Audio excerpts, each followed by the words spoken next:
I want to welcome us officially and formally to this very program.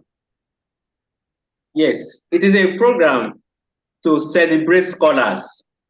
And within my knowledge and within my experience, I have the understanding that the least celebrated people globally are the scholars, the researchers, the scientists, the people that are driving the development of the world, the people that have led the world from the darkness to the light, to evolve to the modern technology days that we are all enjoying today. And that's really why I dedicated this very platform, the Scholar Media, to interact and celebrate the scholars around the world. So I formally welcome you. And I want to use our elder statesman here to welcome all our guests from around the world. Chief Elder Edwin Clark is one of the foremost elder in Nigeria, a politician and a lover of academia. And he owns his own university, Edwin Clark University here in Nigeria. He is also the chancellor of a university in Nigeria. So, Daddy, sir, we are blessed to have you. We are going to take a word from you when we start officially, when everybody has settled. So, let me, first of all, take a road through our guests that are here. The first person that I would like to introduce to us, not in any particular order, but just the way I have taken the notes about each and every one of us. And I will not go into details because I know your profile. We can spend like 30 minutes still relaying your profile. So I will create a time that we introduce ourselves just within few minutes. So, Dr. Olushola Fadairo, he is the chairman of this very session, and I would like to welcome you. You are welcome, sir. Then we have Dr. Thank you very much. Hello? Can you hear me? Yeah. Okay, thank you. Yeah, thank you. Thank you so much. Then we have Dr. Swagata Roy from Health Security Agency, England. Then we have Professor Oluyemi Fayomi from Nigerian Army University, Nigeria. Then we have Dr. Sahir Bano from Fujairah Research Center, United Arab Emirates. We have Dr. Abdurrahman Maftou from Mohammed V University, Rabat, Morocco. Then we have Dr. Ahmad Ali from Fuzhou Agric University, China. Then we have Professor Adebayo Olufemi Ajayi from Obafemi Awolowo University and University of Eswatini. The first one is in Nigeria and the second one is in South Africa. Then we have Professor Rana Dajani from Robert Bosch Academy, Germany. And we have Dr. Fausto Atiko from he is the Global Head Data Science, GlaxoSmithKline, Great London, UK. So this is just the background I can do. So I will create a chance of a few minutes, like 3 minutes that we have scheduled for individual of us to also introduce ourselves to the greater audience. So I would like to start with our dear Professor Oluyemi Fayomi. Thank you, ma. Thank you for having me, and good morning to all the participants. My name is Oluyemi Fayomi. I'm a professor of international relations at the Nigerian Army University, BU. And I'm also a member of Technical Aid Corps in Uganda under the auspices of Federal Ministry of Foreign Affairs.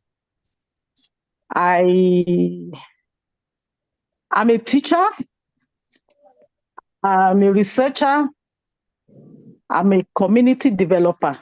Thank you. Thank you so much for that very brief introduction. I know that you have traveled far and wide, but you don't want to go into the details. Yes, the next person that I will call to also do the same thing is Dr. Pastor Atiku. Thank you. Sure. Hi, everybody. Thanks for inviting me. I'm Fausto. I have multiple PhDs, multiple masters. I work in Orange County, Silicon Valley Digital Corporation, at the MTJ Research Center in New York. And 5 years ago, I moved to London, where I work for GlaxoSmithKline, that is a big pharmaceutical company. My background has always been in tech. I also have manufacturing roles. I help startups. I find investors, and essentially, like the previous participant, I like to build communities. I like to empower young people, or people that need essentially bring a change to the world, to create the biggest possible impact. Thank you very much for inviting me here today. Thank you so much for that very brief introduction of yourself, sir. The next person is Dr. Abdulrahim Maftou. Thank you. Good to meet you all. So my name is Abdulrahim Maftou. I'm a doctor in water treatment and renewable energy. I work as adjunct professor at Muhammad V University in Rabat, and I also I worked as a research assistant at SS organization, Nottingham University. That's it. Thank you so much. And I will move quickly to Professor Adedayo Ajayi. Thank you. Yeah, thank you very much for having me around here today.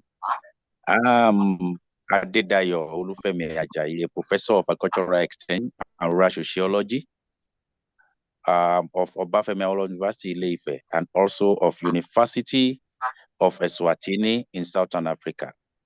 I have been working in the area of community development and services, and I'm always looking at training, the training needs of every category of community people. I'm delighted to be here today. Thank you. Thank you so much, sir. And I move straight to Dr. Banu, Sahir Banu.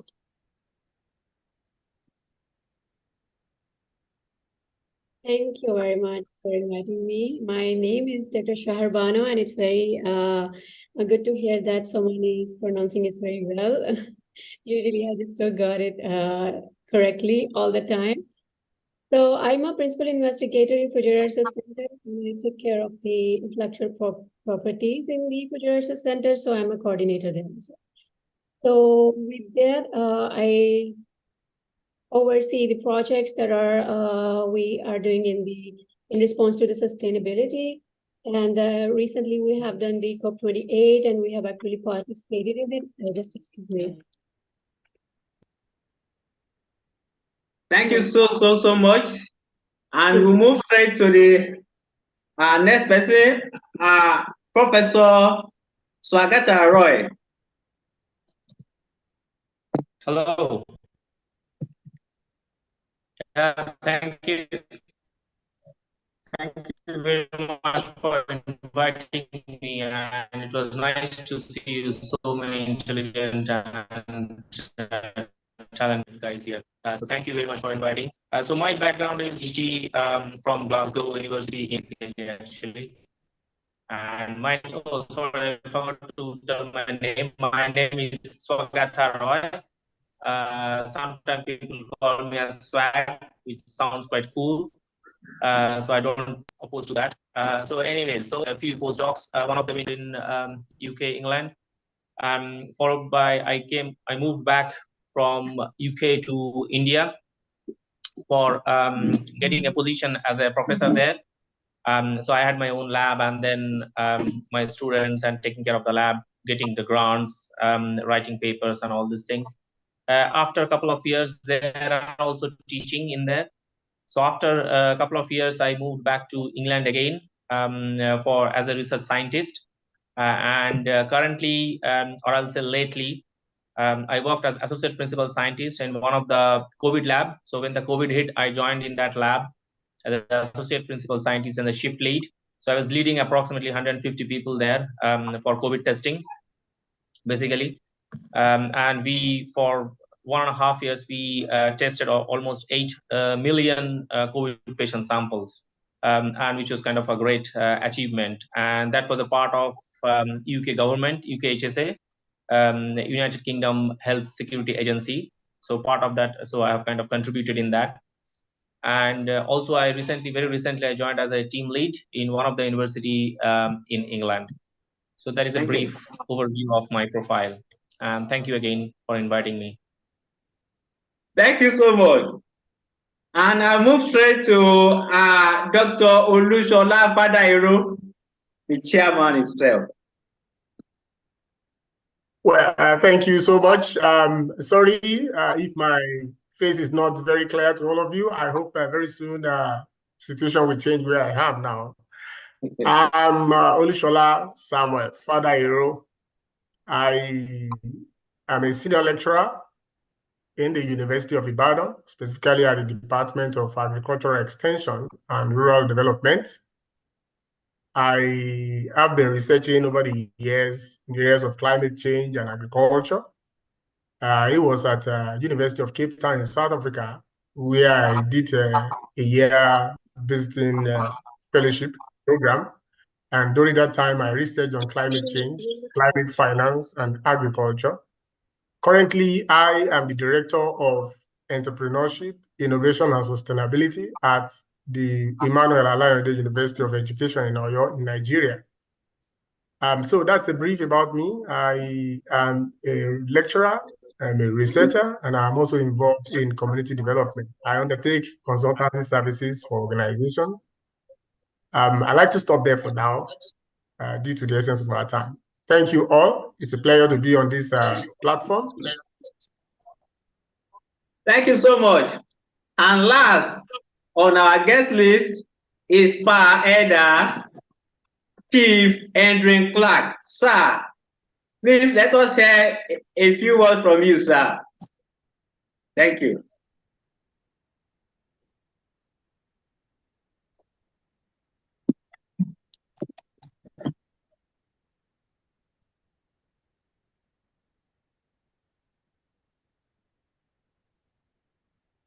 Sir, Chief Andrew Clark.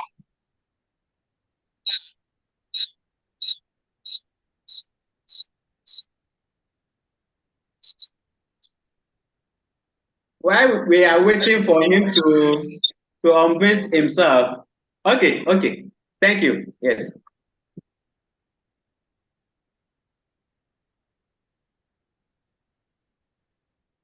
Yeah, please unmute him. Please unmute his profile. Thank you.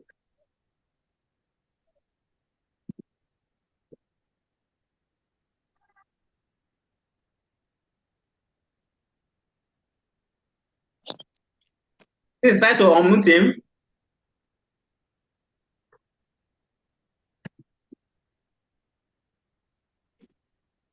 Thank you. Yeah.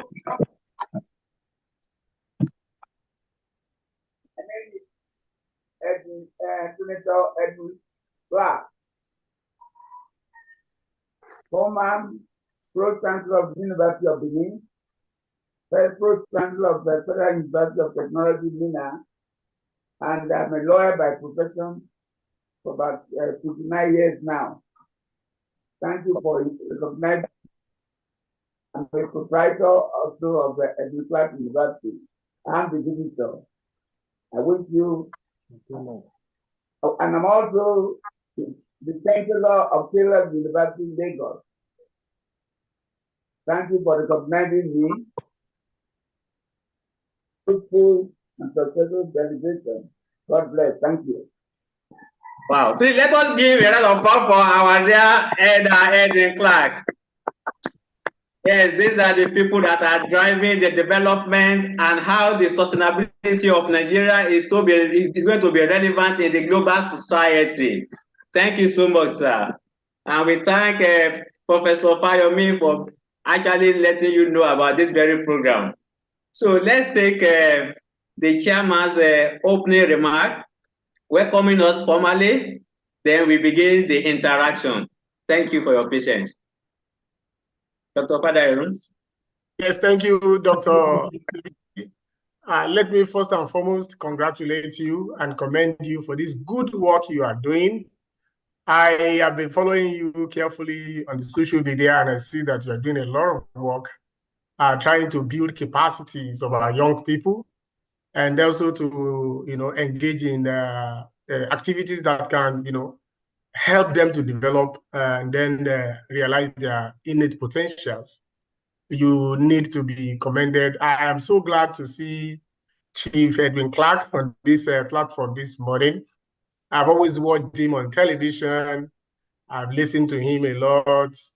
He's an elder statesman who is very much interested in development in Nigeria. He has contributed a lot. And I really want to appreciate this very important opportunity, at least this time, to be closer to him and to hear from him on this platform. I welcome all our distinguished panelists. No doubt these are great men who have made indelible mark in their various fields. And I'm very sure that with this crop of distinguished men and ladies that we have on this platform this morning, our audience will definitely be enriched in all ramifications. I want to thank all our audience. I understand that they are there and they are in their thousands. You are very much welcome. What we have to discuss today, the PhD journey, is a very important topic. And that I know that I've met quite a number of students some who are aspiring to be students, some who are already in the PhD program, and then who desire to be mentored, who have one problem or the other, who have a number of questions to ask, and on how they can navigate through their challenges, how they can, achieve their dreams. I'm very sure that this platform will answer a number of questions. That's provided an opportunity for them. And at the same time, the advantage is that we have people from different backgrounds, people from different countries. So we are going to have, robust engagements that will enable all our audience to, have perspectives of how PhD program runs in different countries, in different fields of specializations. And then this will really help them to be able to, be well-informed, adequately prepared to navigate through the bends and achieve their dreams. I wish all of us a very fruitful deliberations. I am optimistic that at the end of it, this session, all of us will be happy that we were part of this event. Thank you once again. Thank you to everyone. And I wish all of us fruitful deliberations. Good morning. Thank you. Thank you so much for that very wonderful introduction and welcoming remarks. Wow. When I started my journey in 2001, I looked far to the journey ahead, and I asked myself, do I have the resources to complete this journey? Do I have the courage to complete this journey? Do I have the support to complete this journey? Many of my friends, they were looking at me. They asked me questions. Do you really know what you are about to start? And today, to the glory of God and the support of you, the scholars, scientists around the world, I am a PhD holder. And that's the reason why I know the value of celebrating the scholars, the researchers, the scientists, and the people that are shaking the world to make it move forward. Thank you so much for being here today as well. And I will start by asking the question that I normally ask from the scholars to inspire the next generation. What inspired you to embark on this journey? When others chose to be businessmen, when others chose to be billionaires, when the others chose to be entertainers, to be musicians, to be footballers, that they are called celebrities. What inspired you to choose this field? Dr. Fausto Atiko, let me start from you. Thank you. Yes, thank you very much. For me, it was an adventure of discovery about myself. I felt that the PhD can give you really the opportunity to learn how to think in a different way, to push the boundaries, to go to the unknown. And if you like that kind of visionary life, where you can really bring something to the world that nobody ever did before, working with other people, is really worth the journey, in my opinion. Okay, no matter if you will meet some kind of challenges, for me was a great adventure that enriched my life and completely changed the way that I see the world. So don't be scared. You don't need to have a plan. The plan can be created as you go, and be ready during that journey essentially to have to change perspectives. It's less figuring out if there is a right way, it's more create essentially a way of doing things where you can pivot, and already that alone is going to teach you a lot about life, because life is going to become very fast paced with a lot of change going on, and the PhD can give you that opportunity working with professors and other communities in understanding as essentially you can become way more resilient in a way that anyway allows you to continue to move you in the direction of your dreams and goals. Thank you so much. I move straight directly to Dr. Sahir Bano. What inspired you to start this journey? Thank you. Thank you for the question. Basically, my motivation based on hierarchical approach. When I started my bachelor's, it was in bioinformatics. And when I started this, the idea itself from academic standpoint was overwhelming. And I had never encountered this subject before. So this really was an innovative approach for me to use information technology to solve health and pharmaceutical issues. So in bioinformatics, both biological sciences and IT goes hands in hand. So you hardly can survive having the knowledge and experience in just one side. Although there are many areas you can focus on in IT that relates to the health, and you need ally that can provide you science-related knowledge. So this degree provides a bit of both to me. So my motivation to start my PhD is both things. One is to grab more what this topic has to offer and get myself trained enough to train next generation. And the other motivation to start PhD is, the PhD opens many doors to be more advanced and to the more advanced and competitive roles, like becoming the principal investigator, trainer, research expert. So PhD is a very strategic move for those who want to lead in their domain and make lasting impact. So not just in their career, but also in the broader landscape of knowledge and innovation. Thank you. Thank you so much. Let me move straight to Professor Dr. Abdurrahim Maftu. What inspired you to start this journey? Thank you. Before I dive into the question and share my experience, I forget in my introduction to thank you for giving me this valuable opportunity. Your dedication of the success of upcoming PhD students is evident. So I feel privileged to contribute to this initiative by sharing lessons learned from my PhD journey.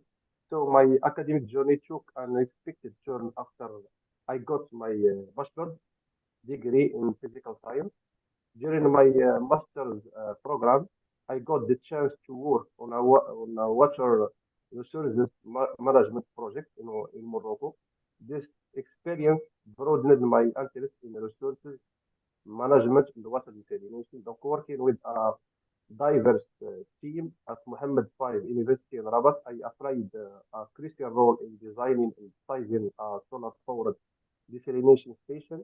This experience convinced me of the need of pursue a PhD to bring this innovative project to life and, of course, provide fresh water to the local community. That's it. Thank you so much. And let me move straight to Professor Oluyemi Fayomi. Thank you for having me and giving me the opportunity, to, discuss the reason for my PhD journey. I decided to embark on this journey because I wanted to become a subject expert in my field. And that is the field of international relations. And also to contribute to the body of knowledge in my area of study. And what is this area of study? Is the international migration with special focus on African diaspora. So therefore, my PhD program actually allowed me to delve deeply into the history, the theory, and practice of international relations. And I'm now excited, to bring this knowledge, to a career in academia. So major reason is to advance the frontiers of scholarship in international system. Thank you. Wow, wow, wow, wow. Thank you so much. And let me move straight to Dr. Ahmad Ali.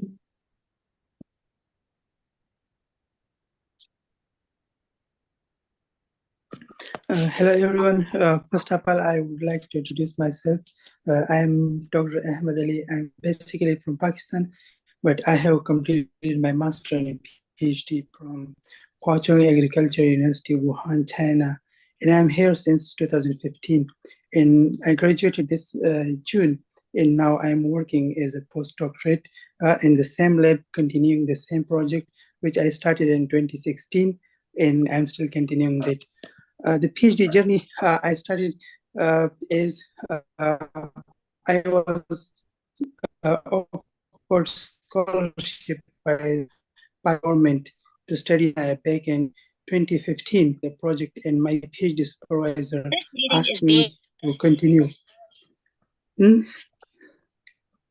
So my PhD supervisor asked me to continue the PhD, and it was also my own dream to continue PhD and to become expert in the field. So that's why I continued to get the PhD degree, and after hiring work in passing through a lot of hardships, luckily I graduated this year in June. And when I graduated, my supervisor still wanted me to be in the lab, and he asked me to continue as a postdoc in the same lab to continue this project.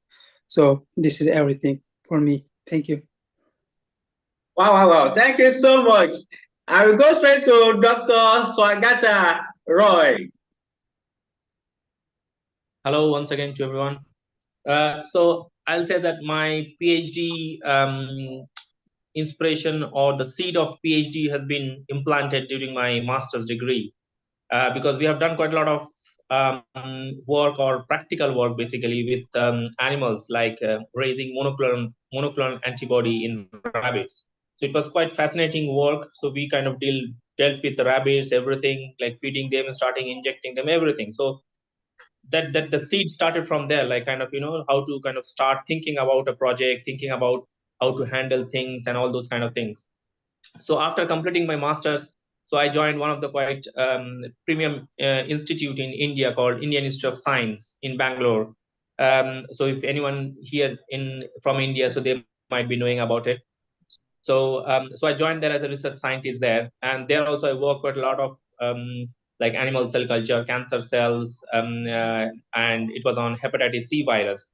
So so after working there a few years, So there were in that lab particularly there were a lot of PhD students and as well as postdoctoral students. So I used to kind of help them managing their research projects, and also I used to have my own project. So following that, so but the main problem for doing PhD in that particular institute, the minimum time was 5 years. But I wanted to kind of do it quickly. So I started applying in abroad. But it was just for mainly this will be useful for the PhD students, because as this forum is, I think, mainly to guide the PhD students or help the PhD students. So there are quite a lot of hard work behind this, because after finishing my own lab work, I used to apply maybe in the night 2:30, 3 o'clock, and then again morning 9 o'clock I used to be in the lab. So there are quite a lot of hard work, but it pays at some point in life. So you have to kind of if you really want to do PhD, it should come from your heart, bottom of your heart, and then you should work for it. And always remember, hard work always pays. So and luckily that I got a PhD studentship, and like it was a kind of scholarship. I got it in UK, Glasgow University, and I started working a project on chronic myeloid leukemia, which was very, very interesting. I had to kind of work quite a lot with the patient samples, and as well as quite a lot of cell lines, like leukemic cell lines. And definitely always remember, students or the aspirant PhD scholars, that there will be hurdles on the way, but you should not stop or you should not think about it. Just overcome it, and then work hard for it to overcome it, basically, and then definitely reach one day to your destination. So, and same thing happened to me. I struggled quite a lot with the patient sample, because that was not very good quality. So I struggled almost one and a half year with that samples, and I could manage to put just one slide in my PhD thesis, or one picture. Thank you so much. So yeah, so that was the kind of, I'll say, mainly for the students, I'm telling you this, that don't kind of hold you behind, that if you see some hurdles on your path. So just go ahead and fulfill your dream. And that's what had happened. And then after completing my PhD, I joined in University of Oxford, which is quite a world famous university there, as a postdoc. And so there also I worked on acute myeloid Dr. Roy. Yeah. Dr. Roy, we are coming to those questions. Okay, we are coming to those questions. Okay, that's why I'll stop you there then. Thank you. I want to recognize Dr. Rashid Olaito. Thank you so much for joining us. Yes, there is another powerful person in the house, and that is my leader on the Global Sustainable Futures Network in UK. That is our dear Dr. Renuka Takore. Our network is having events yesterday and today, but because I have scheduled this very session before I got to know, I apologize to the network, and they gave me permission to hold this very session, and he promised that he will that she will join to just talk and go and convene the network conference. Thank you so much for showing up. We are glad to have your short speech. Thank you, Dr. Renuka Takore. Thank you very much. Thank you. So, and I'm sorry for being late and also very quick to leave. So, as already mentioned, that we have a GSFN conference today. So, thank you very much for the introduction. I'm founder of Global Sustainable Futures Progress to Partnership Network, and we have a global network where anyone and everywhere from anywhere can join. There is no limitation in joining this network, and that's why we are popular also, I can say. We have more than 6,000 coordinators around the world in 165 countries. And they are not only one individuals, but they are also networks, organizations, and universities, and enthusiastic individuals like Dr. Sahid has joined us. And that is where we have a lot of presence in the world. Recently, I would as a GSFN, I attended COP28, and I believe that plenty of things are going on, but the promises are made on finance and other strategies, but the implementation work is very poor. And I think what we are doing at the ground, just as this one, we are trying to encourage people to speak and communicate and convene, the best practices. And that is where this type of meetings are of very high value. So I will just like to share my experience in very short time. I was a mature student. Like at the age of 52, actually, I started my PhD and completed at the age of 56, which is unusual for a female, and especially coming from the Indian background. But I believe that the support given by the family and friends, and especially from family, is very important in any in building your career or in building your personality as well. Society plays a very big role, but your own commitment is also very important. Commitment, and again to think differently, alternative. So what alternative pathways you have, that is very important. Again, when I started my PhD, I was particularly a more quantitative person. And therefore, with my background into housing industry, and also with my knowledge as my knowledge, I had environment management and sustainability in built environment practices in my master's. So having to bring all these together, I was very quantitative person, thought that I will get into this PhD to build a sustainability index for housing industry. But when I dwell into it, I found that there were plenty of things already there as an index or benchmarks. But they did not allow the housing industry to take the leadership. I was particularly looking at climate change and mitigation and adaptation. And I found that there were plenty of mitigation solutions and today also, I think in the world, we have mitigating solutions in the sense of how we can go for low carbon and also having low impact on environment through technology. But we don't have that social skill. The diffusion of technology into the society is very difficult. And therefore, I turned my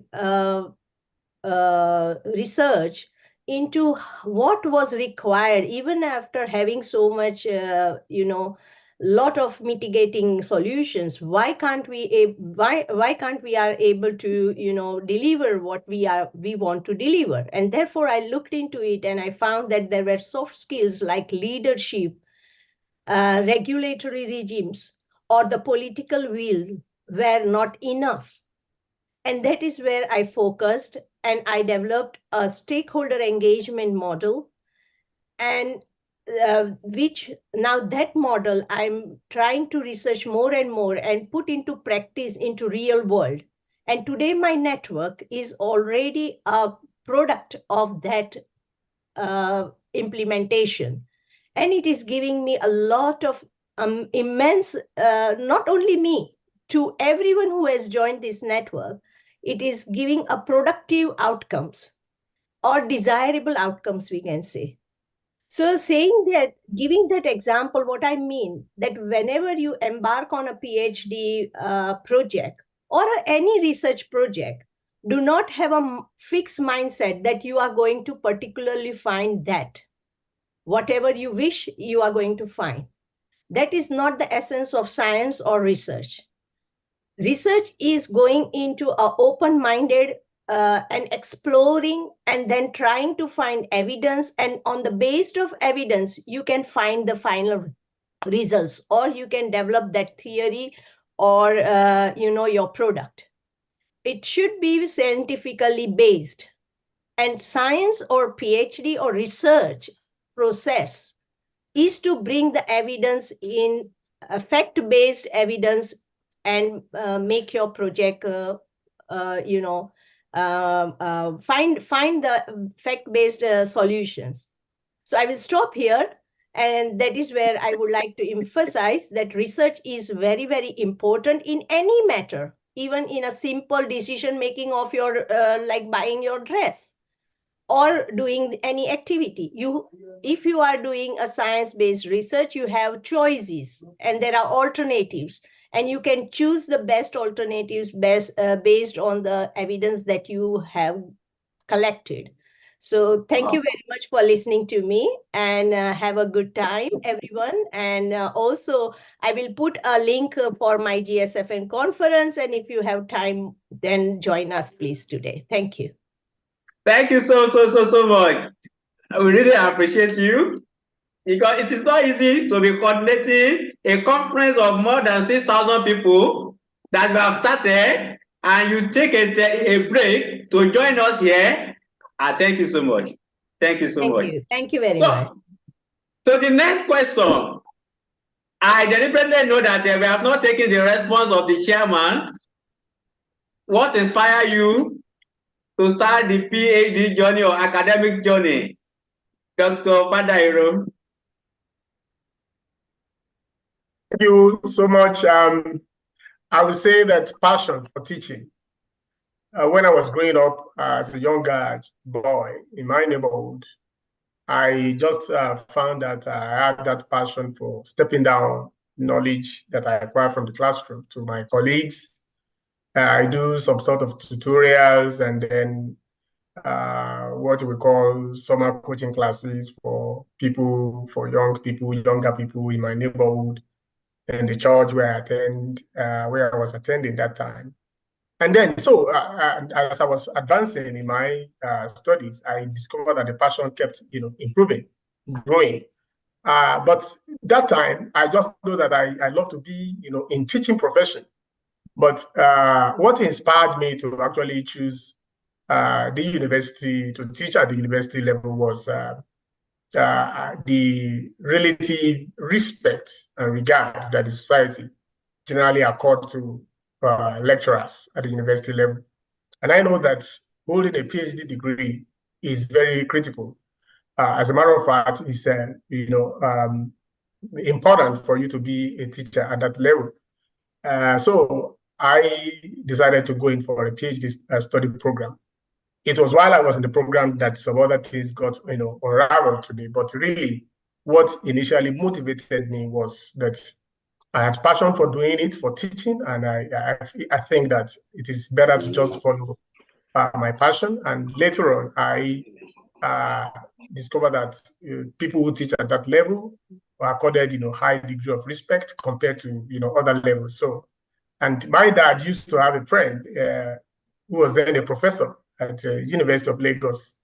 He speaks so well about him, and then when the professor comes around, I look at him, the way his courage is, and then, so I was having a dream that one day I'd like to be somebody like this. So that really pushed me to, go ahead to study at the university level and to also enroll for PhD when I finished my master's program. Thank you so much. So let's quickly move to the next question so that we can allow our other participants to also contribute. But to the guests first, so that when we finish the question, then we can now open the floor for everybody to contribute. Yes, the next question. What is the specific? We have so many challenges, we have so many difficulties, but what is a specific challenge that you faced?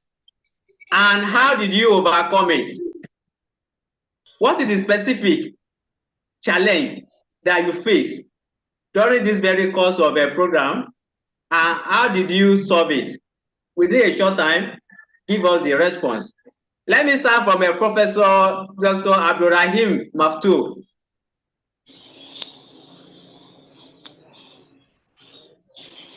Thank you so much.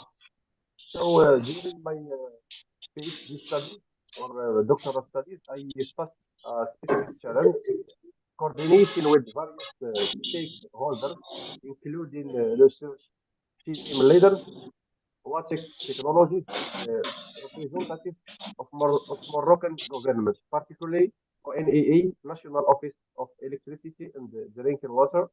So our objective was to establish a desalination station powered by solar panels supplied by Watic Technologies company, following our suggested, of course, of sizing and design.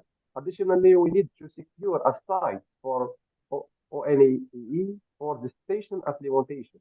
So resolving this challenge demanded meticulous coordination and effective communication, ultimately leading to the successful realization of our project.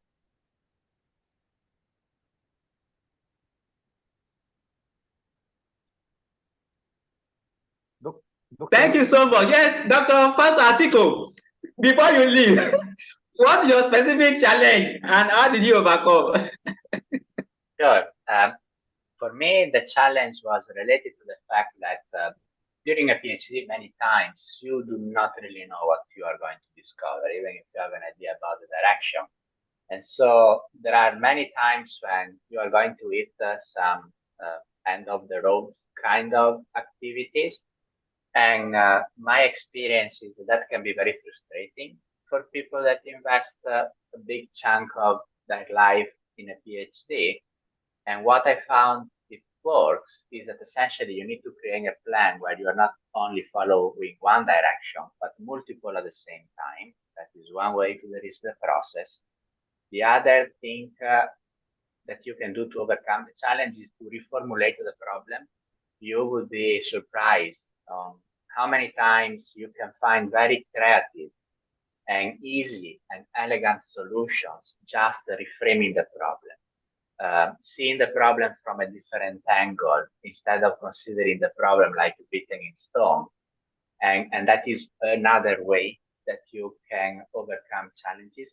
And finally, a third way to overcome challenges is many people usually are thinking that during the PhD, they are going to become the experts. What I found is that talking with a lot of other people from many other domains, you can get an enrichment that allows you essentially to study and analyze the problem again from an angle that you could have never thought. So these three things to overcome challenges that are related to frustration, to not be able to achieve some results that are fact-based, going through multiple directions at the same time to de-risk the process, reformulate the problem statement so that you can see the problem from a different angle, and talk with a lot of people because usually they provide perspectives that you could never thought to solve the problem. This is my advice. Thank you so much. I know that you are watching your time. If we are able to have you again, we really appreciate your presence. Yes, going to Dr. Swagata Roy. What was your specific problem and how did you overcome it? Yeah, I think I've mentioned briefly about my experimental problem, but before that, I will say even finding a PhD, I was having a little bit of a tough time because there were a lot of competitions, a lot of people are applying from different places, and also getting a scholarship. That was a very, very important thing for me because I did not have that much money, to pay from my own pocket and do the PhD. So, but what I did, kind of persistently, applying and then talking to professors, and also I had few publications, so I worked hard on that. So that was the first hurdle that I kind of, crossed. And during the PhD, I was saying that I was having one problem because I was working with patient samples, as I mentioned earlier, I think briefly. And so there, the patient sample quality of the samples was not very good. It has been freeze and thaw quite few times, so the sample has been degraded. So it was very difficult for me to isolate RNA from that, where I can kind of check those RNAs on. But as I kind of, my thinking is there are different ways of bypassing that, or using different kit might be, or different technique might be to get something out of that thing. So as I mentioned that you should not just stop or maybe just ignore that problem, but you should try to find a solution about it and how to overcome that hurdle or difficulties. So yeah, so I changed few kits and kind of I took my suggestions from my peers and from my supervisors, and also whoever has worked particularly any other RNA samples. So I kind of took their suggestions, like how to kind of deal with this kind of difficult samples. And yeah, and ultimately I although I haven't got a great deal of it out of it, but at least I could manage to get some data from that, and it was kind of presentable in my thesis. So yeah, I think apart from that, I did not have much. But yeah, another thing I'll say during the thesis writing time, because after the PhD program, because it was very short period, I finished in 3.5 years. So at last 6 months, I was kind of started writing my thesis as well as doing my experiments. So that was kind of a little bit, I'll not say hurdle, but a bit hard work, I will say. And so again, like during morning time, I used to kind of set up the experiments, and whenever I used to get time, I used to write my thesis or part of my thesis, or maybe the introduction. Or the experiments. So that was how kind of I'll say that overcome my hurdles and then completed my PhD. So yeah, thank you very much. Let me say that what you actually passed through was what left many people to abandon their studies, because when you have the samples, multiple samples, degraded, it will be a great disaster to move forward, and you manage the situation. This really inspires us like some other ones. That's why I kind of gave this example, that even in PhD and also in life, you'll be having hurdles, but you should not stop there, and you should not kind of hold you back from going ahead, So always overcome that. There will be some solutions. So go ahead and do it, achieve it. Thank you so much. Yes, let me go to Dr. Sahir Bano. What was your specific problem, challenge, and how did you overcome? So I will agree here with Dr. Foster and Dr. Roy that you do not focus on only one thing in PhD. There are many challenges that can arise during a PhD. So ranging from data availability, result production, collaboration, and feasibility issues. So for me, the one significant challenge I faced was the unavailability of high-end facilities that were required for my project when the requirements of my project was updated in midway. So to address this, I had to seek external support. And a good thing about the PhD is that there are many kinds of scholarships available. So I applied for research funding and fellowships, especially targeting the labs that were equipped with the necessary facilities and expertise for completing my PhD. So fortunately, I was successful in securing few scholarships in top-notch institutes. One of them was Bahçeşehir University in Turkey, and I got the opportunity to serve later on as a researcher in MIT in the USA, which is a top-ranked institute in the world. And so my whole PhD research has been done in Turkey and USA in very nice top-notch institutes.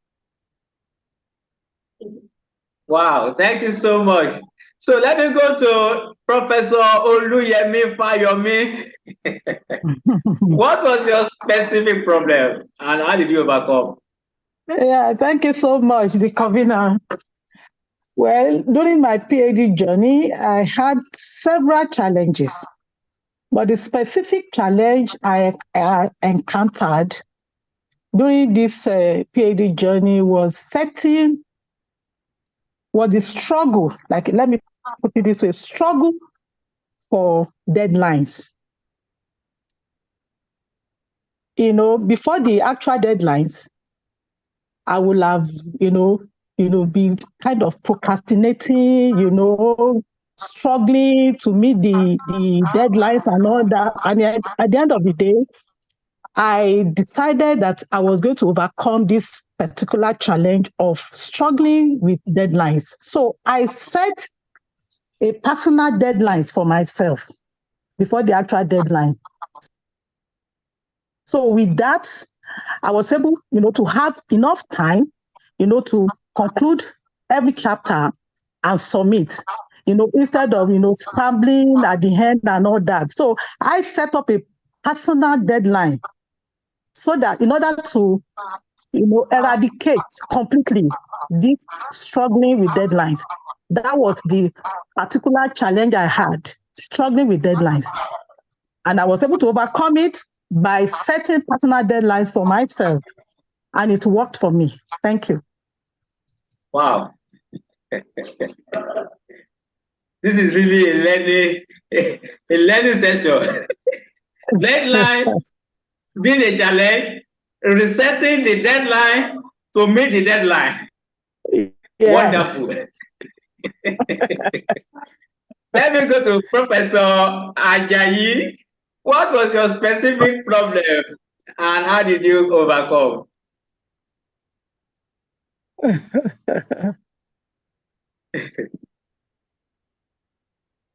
Unmute yourself, sir. Unmute yourself, sir.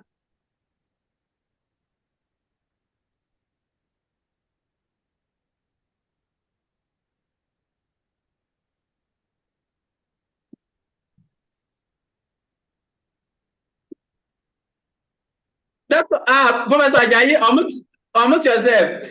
You are not audible. No. Please unmute yourself. Okay. Better now. Can you hear me now? Yes. Yeah, thank you. Yes, my own specific challenge, let me just say, was the demise of my assigned supervisor midstream. But how did I now overcome that challenge? I got myself reassured that since I have a conviction of my research focus, the only thing I have to do is to convince my newly assigned supervisor. That was an Herculean job because he has to almost ask me to go back again and start afresh with him. But I was able to convince him that this is a worthwhile study that I have agreed with my late supervisor. I was able to overcome that challenge by dedication, being strong within, and being convinced to push ahead. Otherwise, that's enough for me to say that let me leave this one and go for something else. Thank you.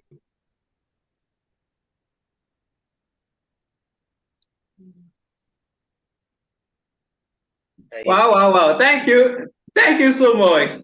I suffer the same fate. as well. May his soul rest in peace. Yes, please permit me to also go straight to there is a senior colleague and our elder in the university where I work that joined us, and I'm feeling so shy to continue without letting him say one or two words before I call the next person. Dr. Rashid Olaitan, please say a few words about what we have been saying. Thank you, sir.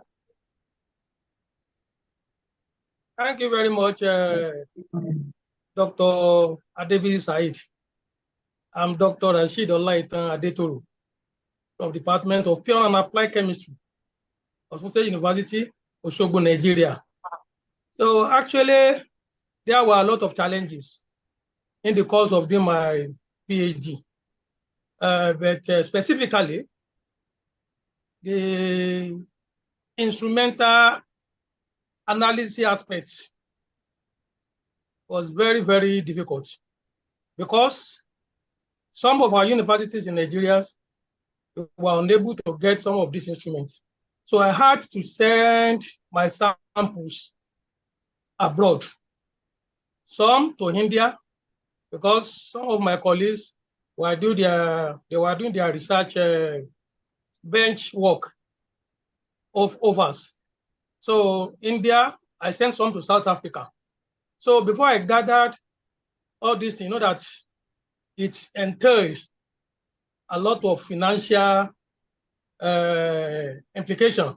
So, and then by that time, because I finished my PhD in 2021, you know, during this COVID era too, it affected a lot. Movement was restricted. So basically, the instrumental analysis aspect was the major problem that I faced. So coupled with the financial implication of it. So thank you very much, and I really appreciate this particular webinar. Thank you so much. I am happy now. The way I was seeing you, I was feeling shy. Not to continue, not to give you a time to also talk to us. Yes, thank you very much. I really appreciate you. Thank you, sir. What was the challenge? How did you overcome? Yes, like so many other speakers alluded, I had several challenges when I was doing my PhD, but I will just narrow down to one, which had to do with the need for me to convince faculty members that my research was actually possible, because I did, my research was on corruption in agriculture sector. And then the idea was relatively new then, because people were just looking at it that knowing the nature of corruption, that is clandestine, how will you be able to achieve this? Because my research was actually to gauge, you know, I was trying to look at what Transparency International was doing, given the effort of THI, comparing, coming up with index for measuring corruption across several countries. And that had been able to, you know, push many nations to work towards ensuring that they improve on their TI rating scale. So my argument was that if we can actually have something similar at sectoral levels, then we will likely be, you know, creating healthy rivalry among sectors that can help them to improve upon their, you know, transparency, and then ensure that corruption is kept to the lowest minimum as possible. So I developed the concept notes and then drafted a proposal, but I had, you know, serious difficulty during my pre-field seminar to convince faculty members that this research will actually, I will be able to deliver on the objectives that I set out in the proposal. But how did I overcome? I was given a time, you know, to come back and, you know, convince panelists that, yes, I have, you know, what it takes to actually do this work. And then it will not just be an exercise in futility.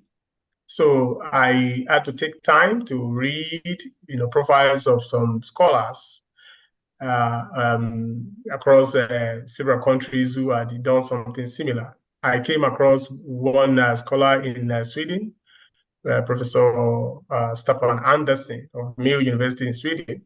And I did private mail to him, and he responded, obliged me the opportunity to read through some of his articles, you know. And then he became my remote supervisor, in addition to my supervisor in my university. So with his help, and then putting, you know, and then serious reading and comparing, you know, activities and strategies that have been used in developed countries, and then in, you know, from several quarters, I was able to come up with a proxy instrument. I developed a proxy, you know, instrument that I was, you know, that the faculty members found convincing that, okay, with this, I think you should be able to, you know, do something. My research was exploratory because it was relatively new to come up with a barometer to measure or quantify, you know, levels of corruption in a particular sector. And then it was not really easy to even get the data. But with support from people like Stefan Anderson, who was guiding me remotely, and my supervisor, who also wanted me to do something new. I will still talk about what led me to that research when we talk about it in the next question. But with his support, I was able to, you know, do something meaningful. And then it was really applauded at a post-field seminar. And then the university also recognized my scholarship in that area. Thank you. Wow. These are different stories. Very serious one. So let us combine the next question together. How did you discover your niche of research? And what is the key lesson that has driven you this far? How did you discover your niche of career, your field of interest? How did you discover it? What is the key lesson that has been driving you to achieve this far? So these are the questions that we want to respond to next. Let me start from Professor Dr. Abdurrahim Maftu.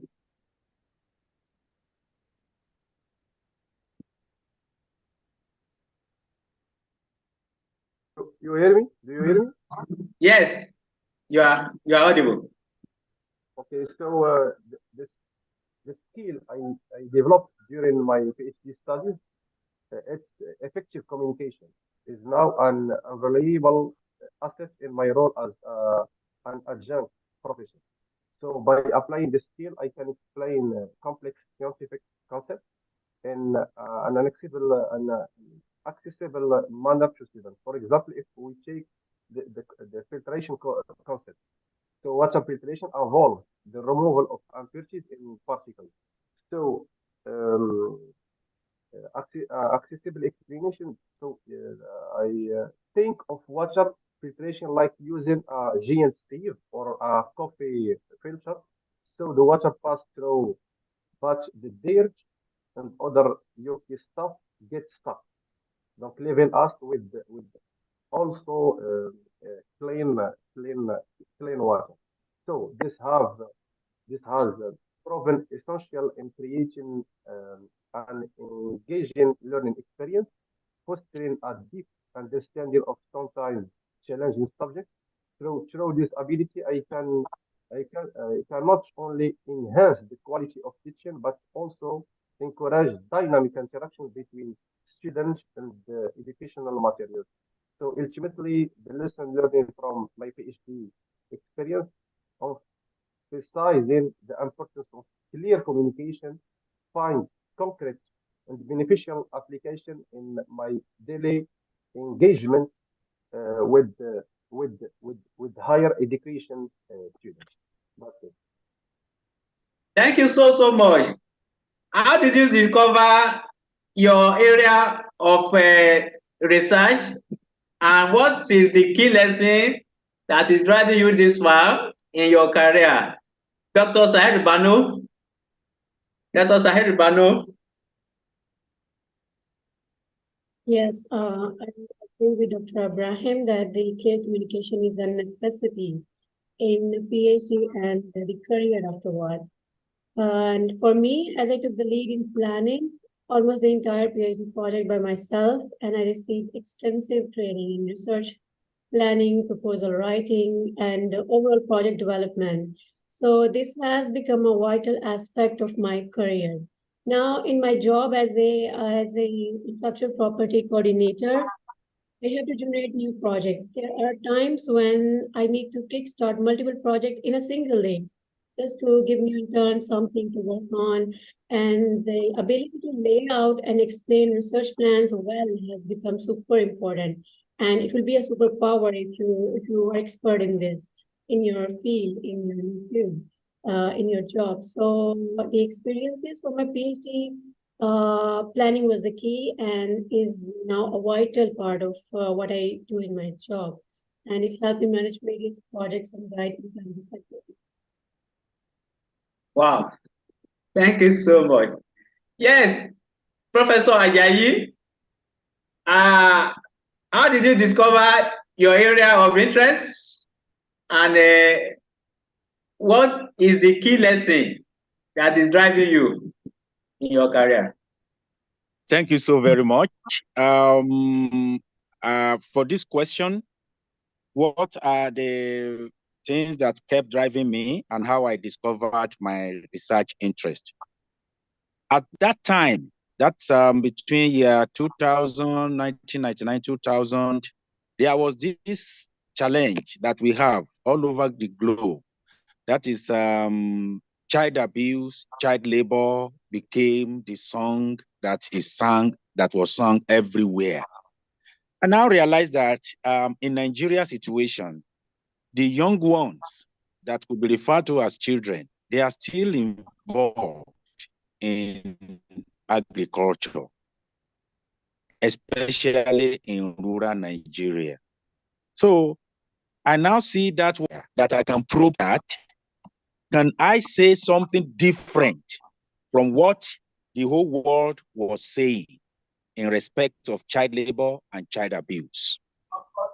That led me to have interest in looking at that. But of course, you know that in a typical environment, whatever is trending globally, and you want to now say something differently from what is trending globally, there is bound to be a lot of challenges and problems. Now, how did I navigate through that? I was able to come up with a kind of idea that I now turn what was referred to as child labor and child abuse globally to kind of socialization. That these ones are being socialized. It's a concept in sociology. They are being socialized into farming. And they should not, the only thing that will make it an abuse is if they are not allowed to go to school. They go to school, but during the holiday, they engage in agriculture. It took me a while to convince my audience. But at the end of the day, I was able to read wide. And what kept me going is ability to criticize, to critique whatever I read, ability to think out of the box. That's what kept me going. And ability to write enough to the extent that I will be able to, it was not the era of IT. It was still the era of analog kind of thing, though mingled with some IT, but IT was not this general, was not this common then.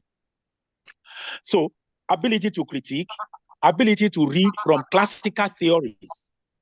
In fact, at the end of it all, I was able to publish an article which I think was going to be rejected by this highly rated journal. I titled it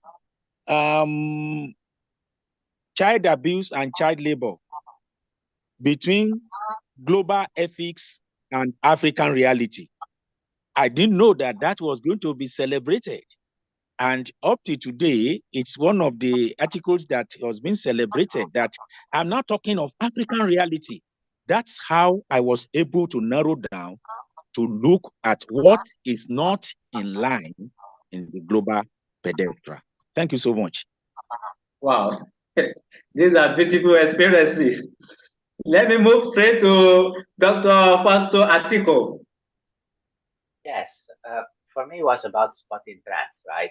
Like Adri was saying, I like to create something new, not for the sake of creating something new, but as he was saying, there are some kind of misconceptions and you think that maybe a different direction is right.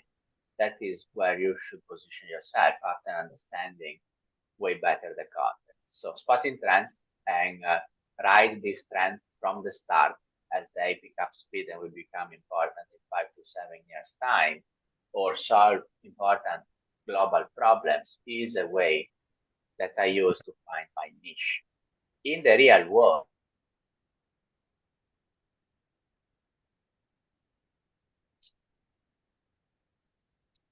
from a tech, deep tech, innovative background, to get a kind of training related to the one that an MBA can have. You need to be able to see problems now that you know them very deeply in a much broader context. And this is essentially to further emphasize essentially that yes, you need to understand the trends, but not only few trends, how all the trends combine together. And therefore, if even only at high level, have an holistic understanding of how systems work, in which kind of environment you need to do a tech transfer from what you were creating during the PhD and or in life, because if you are very entrepreneurial, you want to create new things in such a way that essentially those things get adopted and put in the hands of people. And that is the other aspect that I learned in the working environment outside and after the PhD that is very useful, because essentially impact is going to happen only if you design the work process in a way that makes easier for people to pick up and start to adopt the things that you do. And for that, you need to consider multiple trends at the same time and multiple aspects that could be difficult maybe to develop during the PhD, but for sure are important from a business management point of view later in life, if you want to work in the commercial sector especially. Thank you very much. Wow, thank you so much. How did you narrow down? How did you discover your area of interest?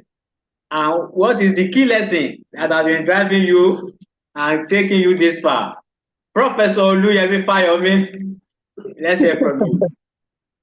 Thank you, Dr. Adebisi. Yes, I was able to discover my area of research interest from literature. I consulted several books, journal articles on international migration, because my discipline is international relations. And having studied all the books most of the books, let me put it this way, on international migration with special focus on African diaspora, I now discovered a gap. And that gap was that the gap in literature was that African diaspora, I'm talking about transcontinental diaspora, contributions to home and destination countries have been studied widely by scholars and also policy actors. What I now discovered, the gap I now discovered was that intra-African diaspora contributions to home and destination countries have not been studied effectively. Foremost scholar and professor of international migration in Africa is Professor Aderonti Adepoju. I read most of his books. I visited him several times. I attended his workshop in Unilag on migration dynamics. And I discovered that there were just few scholars on African international migration within the African continent. Professor Fadayomi, who happened to supervise me, later on. And they were just very few then. So, and they worked on international migration within Africa. But they didn't study African diaspora within the continent of Africa, their contributions to home and destination countries. So I was able to discover this gap. I discussed with Professor Fadayomi, and he said that yes, that I can go ahead and work on it. And I decided to pick a study of Nigeria and Ghana, because I discovered that Ghanaian diasporas and Nigerian diasporas, they move back and forth within the sub-region of West Africa. And they were contributing to home, and they are still contributing anyway, to home and destination countries politically, economically, culturally, and even socially. Anyway, so I wrote a proposal on that. I was motivated to study that when African diaspora have been studied at the transcontinental level, I started by studying the Jewish diaspora from their activities from 586/87 BC, how they were dispersed by King Nebuchadnezzar, and they moved to Babylon, and they became diaspora. They stayed there. They did not even want to return home when the king of Persia actually told them, Cyprus, to come back. They refused to come back, and they became diasporas there. So I studied them, and I also studied the African diaspora that were also moved to the New World. I also studied them. Then I now narrow it down to the African diasporas within the sub-region of Africa as they move back and forth. So I did a mix. I did largely, quantitative research with little of quantitative anyway, qualitative with little of, quantitative research on these diasporas, African diasporas within the sub-region of Africa. So, and the lesson is that I was able to add to the body of knowledge that African diasporas can also be studied at the micro level, not necessarily macro level. It had been studied at the macro level. Now it can also be studied at the micro level. Thank you for having me. Wonderful. I know you were struggling to summarize the journey. Yes. It's not an easy one. Thank you. Yes, Dr. Rashid Olaito. How did you discover your field of interest? And what was the key lesson or the key lesson that is driving you? Thank you. Thank you very much, Dr. Adebi Said. I'm very happy to address these areas of your questions. Actually, my research topic was production, characterization, and application of biogenic, an application of hydroxyapatite synthesized from biogenic origin for the treatment of steel rolling mill industrial wastewater. So I discovered that steel rolling mill wastewater from literature, that steel rolling mill wastewater, steel rolling mill industry, they use large volumes of water. So therefore, they generated a lot of waste to the environment. And I discovered from literature that majority of this waste contains heavy metals, which are inorganic pollutants. And the wastewater being used by these industries or factories, they are eliminated, that is, the effluents are eliminated to the surrounding environments, villages, farms, all those things. Directly or indirectly, it's getting into the biological systems, both the plants and the animals. So majority of researchers in these areas, they have used a lot of biogenic waste. But some of these biogenic waste, they are not readily available. Where they are readily available, they are expensive. Where they are not expensive, they are not sustainable. So, and I discovered that if I can synthesize this particular adsorbents from a biogenic waste, which is periwinkle cells. If you look along the coastline of Nigeria, we find a lot of these periwinkle cells that are thrown away as waste. So I now discovered that the conversion of waste to weight is paramount. That's one. Two, this waste, again, can be regenerated.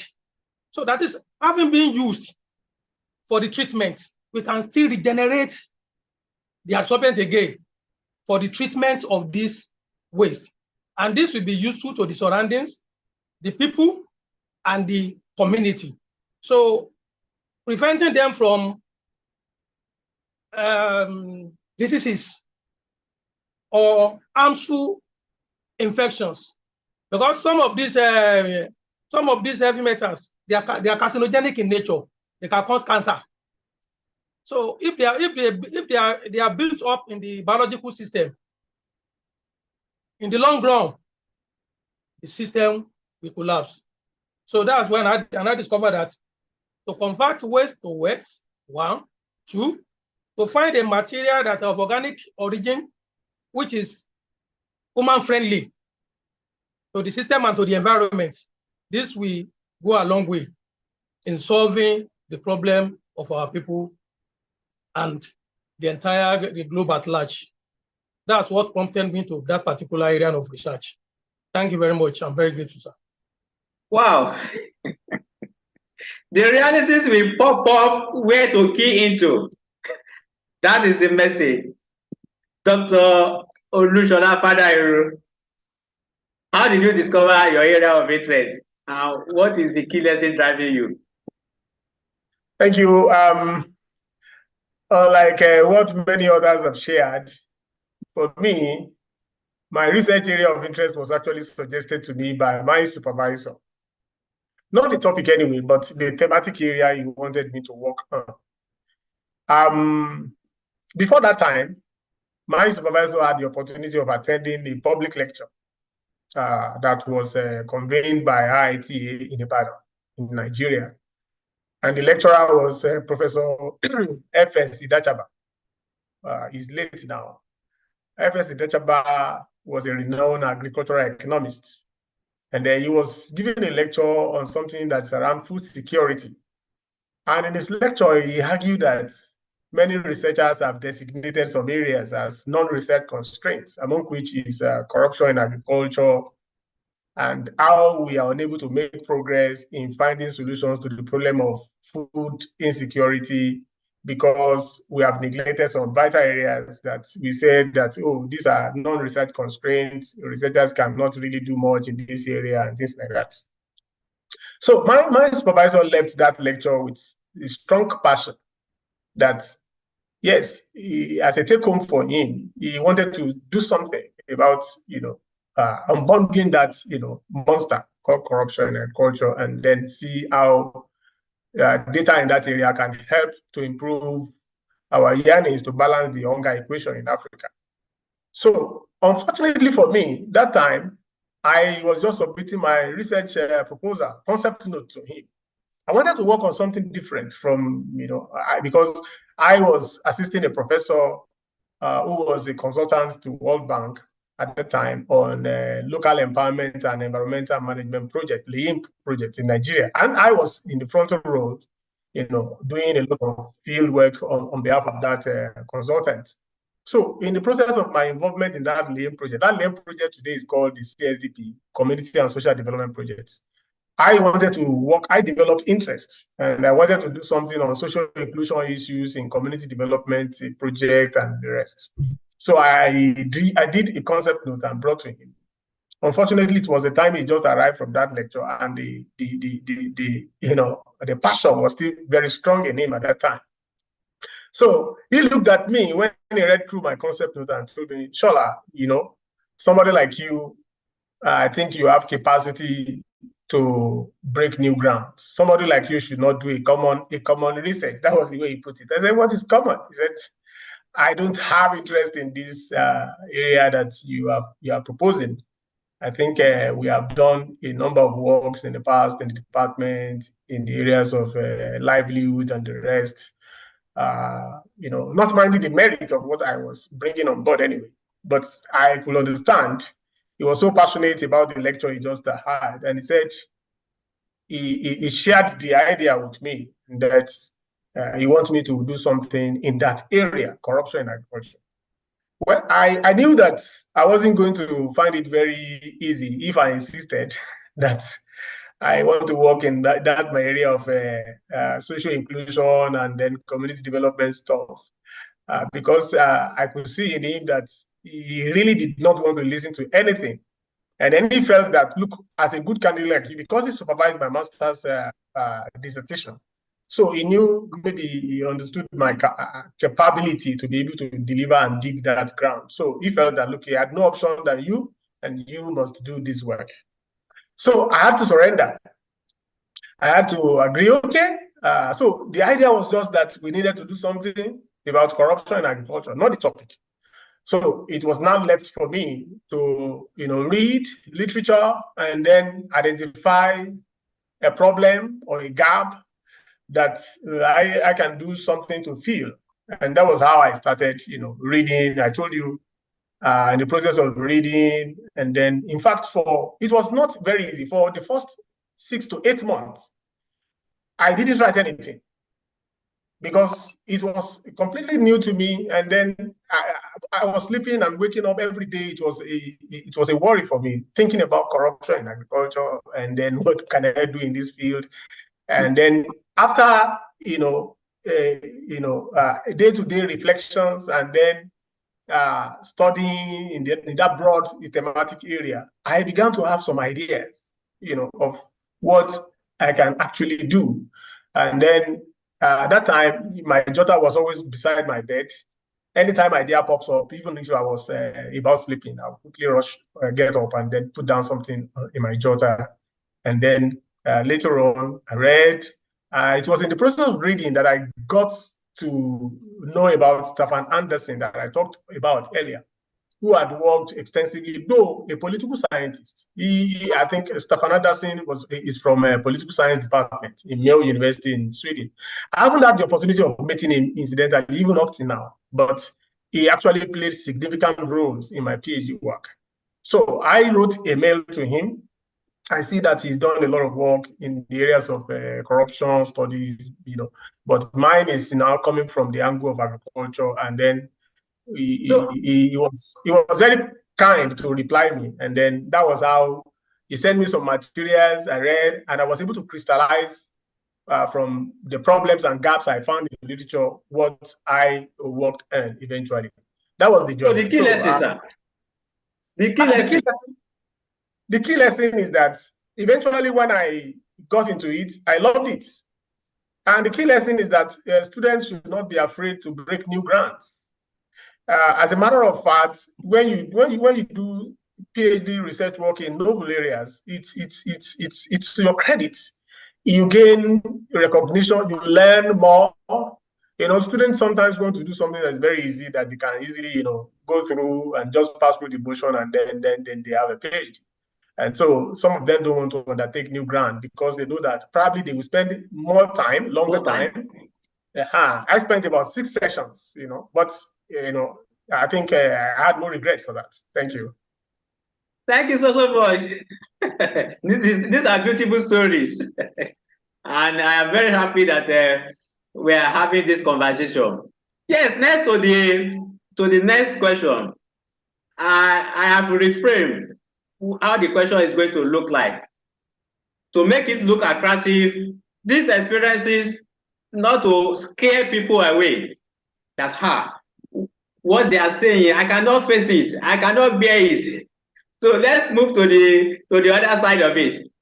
What are the opportunities that the PhD has opened for you? And what is a character from your experience that you can recommend for the candidates aspiring to do the PhD? So what are the opportunities that the PhD has opened for you? And what is a character from your experience that you can recommend for a candidate or for candidates that want to take up the PhD? Let me take up the response from Dr. Shahrbano. Yes, say the most important thing for success in PhD is being resilient. It's all about bouncing back from the tough times, adopting things that don't go as planned, and sticking with even when it gets really challenging. Because this is all PhD is about. It teaches you the life lessons and how to be resilient. And PhD journey is exactly like the roller coaster. And resilience help you handle the ups and downs and learns from the setbacks. So it's not about academic stuff. It's also about staying mentally strong, because everyone might have learned about the suicide cases that comes from the PhD pressure, and people are deprived of mental support. But there are so many studies that say that yes, PhD people do need the mental support. And I would say do not look for help from other people. Help yourself and help your colleagues in overall this journey. Because being resilient is like having a superpower, not only in completing PhD, but completing your overall life. And it's not just your PhD, but in whatever comes next, be resilient and collaborate with people. What are the opportunities that you have enjoyed since you finished your PhD? Opportunities. These are there. Dr. Ibrahim mentioned that clear communication. Clear communication brought up new opportunities for you. You should not leave your groups that you have worked with.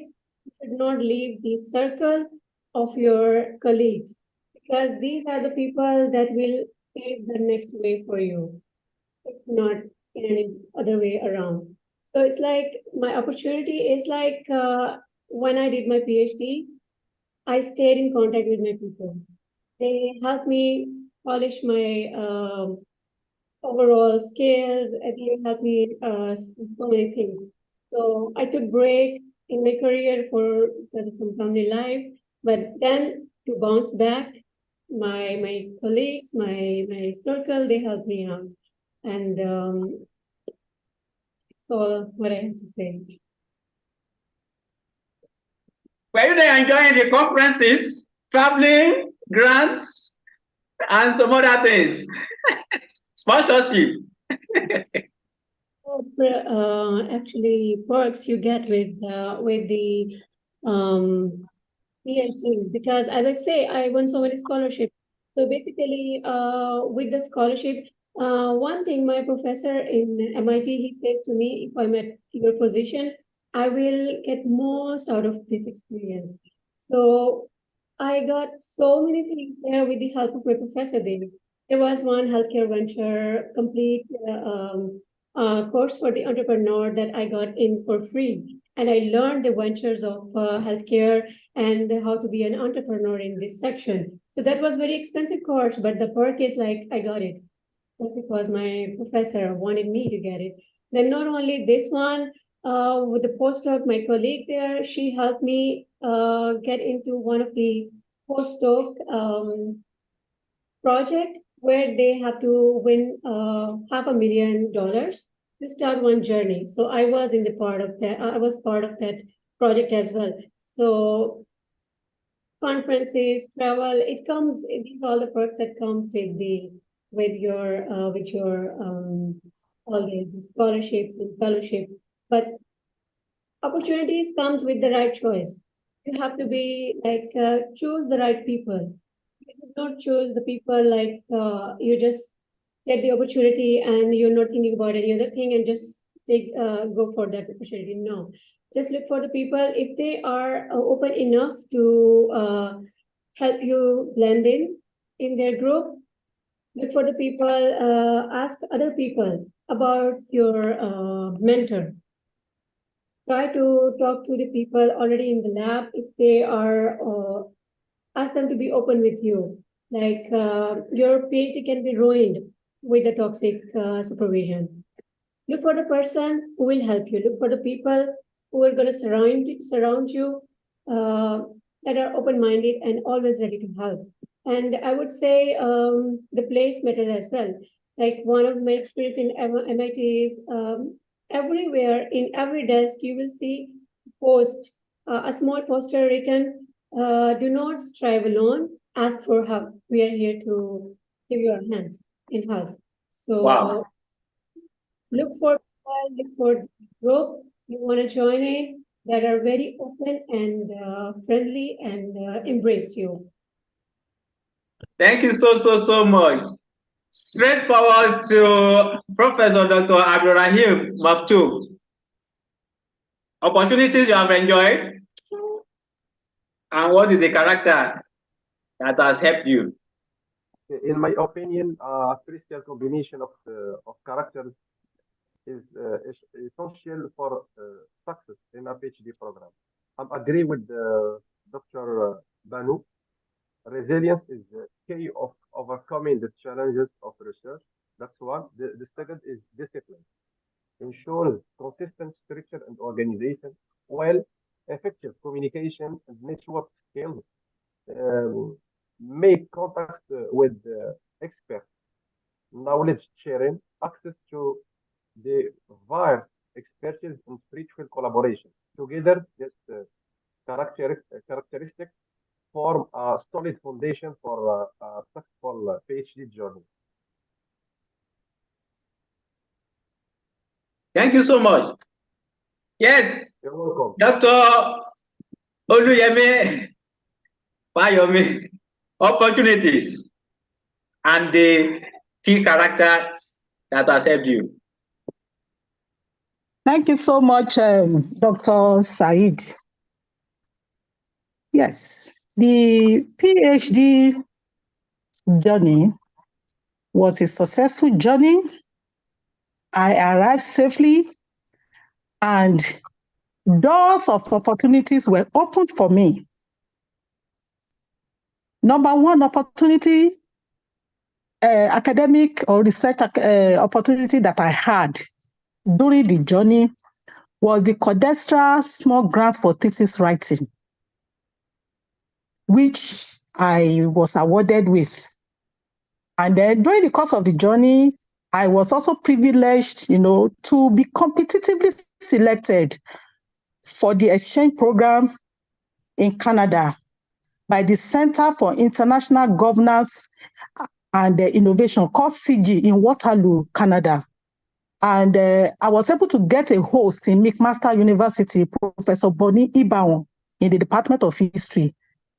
I'm a professor of international relations, but before I became a professor of international relations, Professor Bonnie Ibawon, who is a director at the Center for African Studies in McMaster University, mentored me during this exchange program.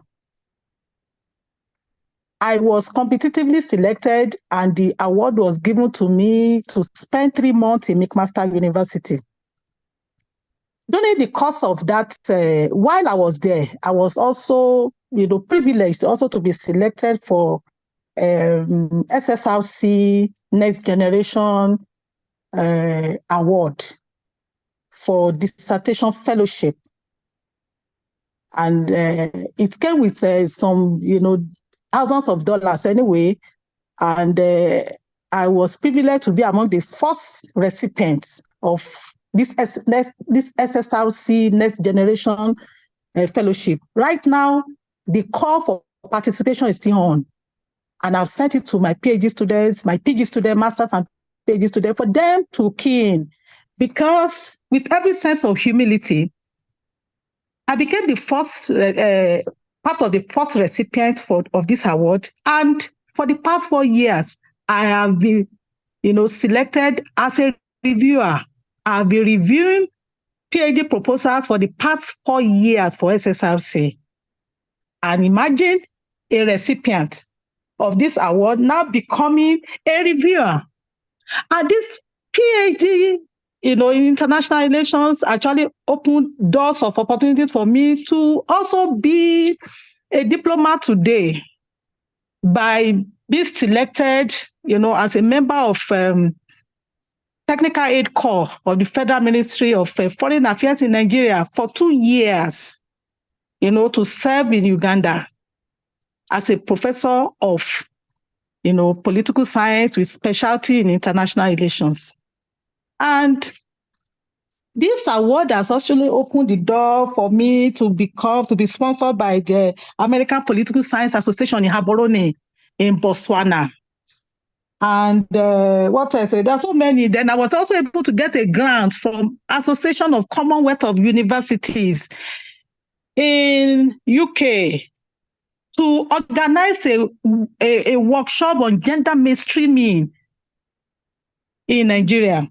And I was also able to have the opportunity of being selected by the government of Saudi Arabia in 2019 to be part of the G20 to present a paper on migration and young societies, which is even being published today. And the same link has also invited me, to come to Riyadh, Saudi Arabia in February next year to present a keynote paper on the spate of coup d'etat in West Africa.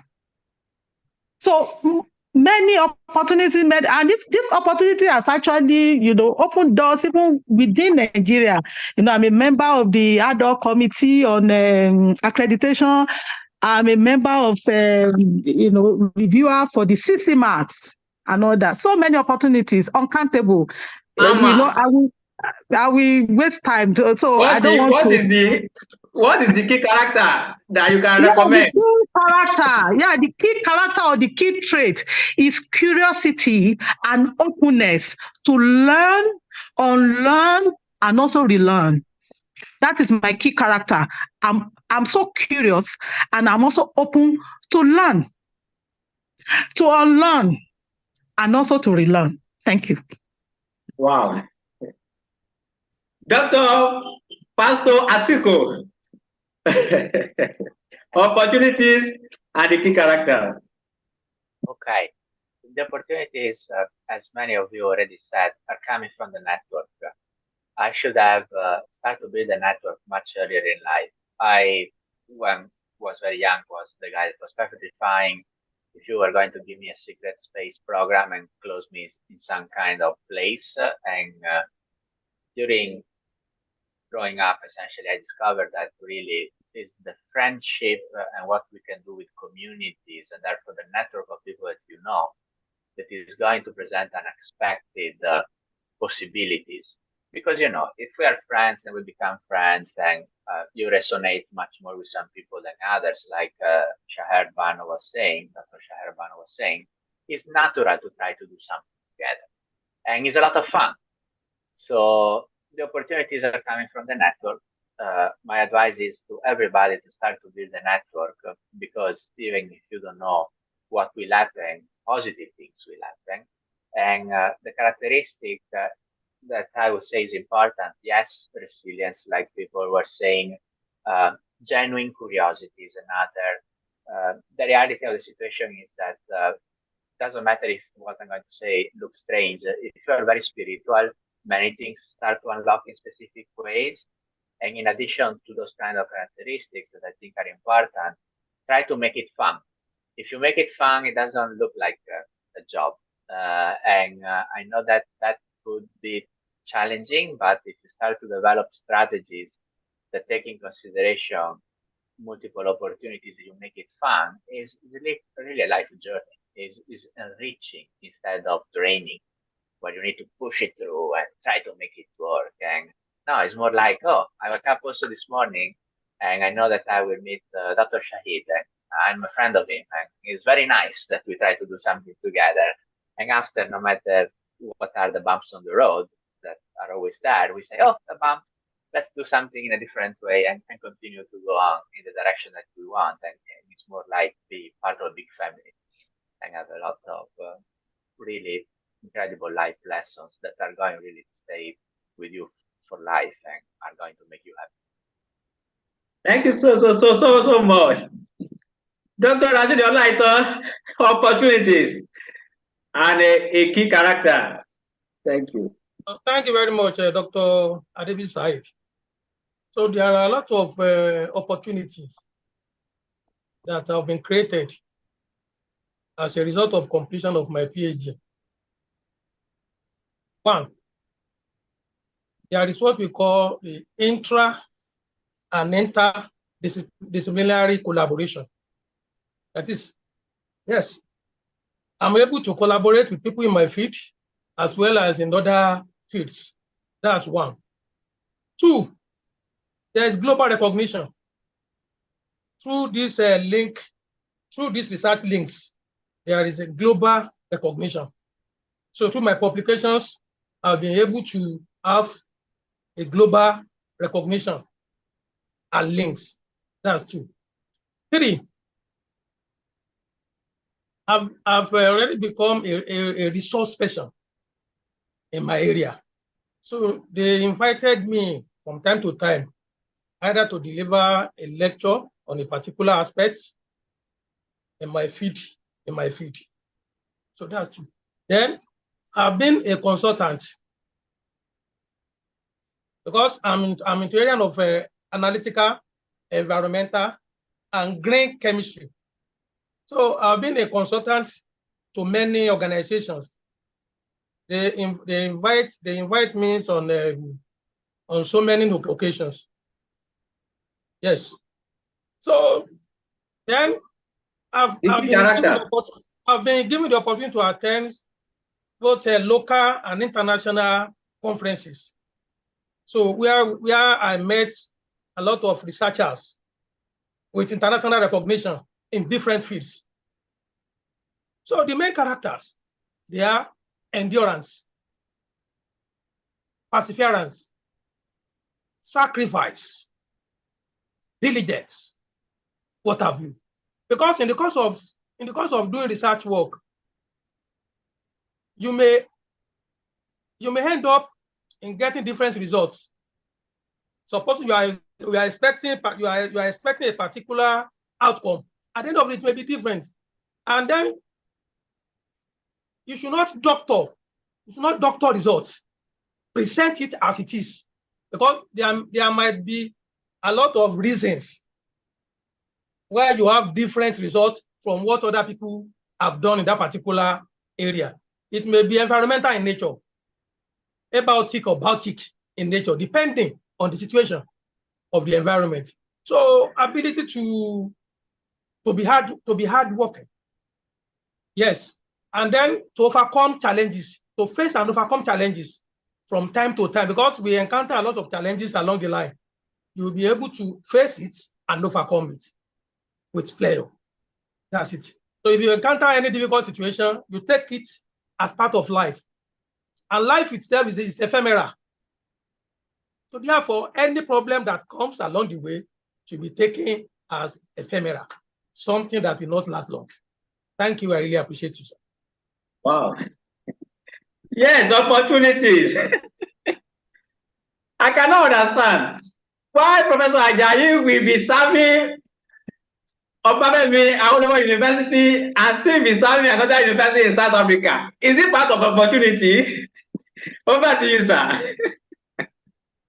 Thank you so much, Dr. Zahid Adebisi. I called him a professor, but many a time he wants to say no, maybe because of the environment. Am I audible now? Yes, you are very audible. Thank you, sir. Thank you very much. The opportunities, yes.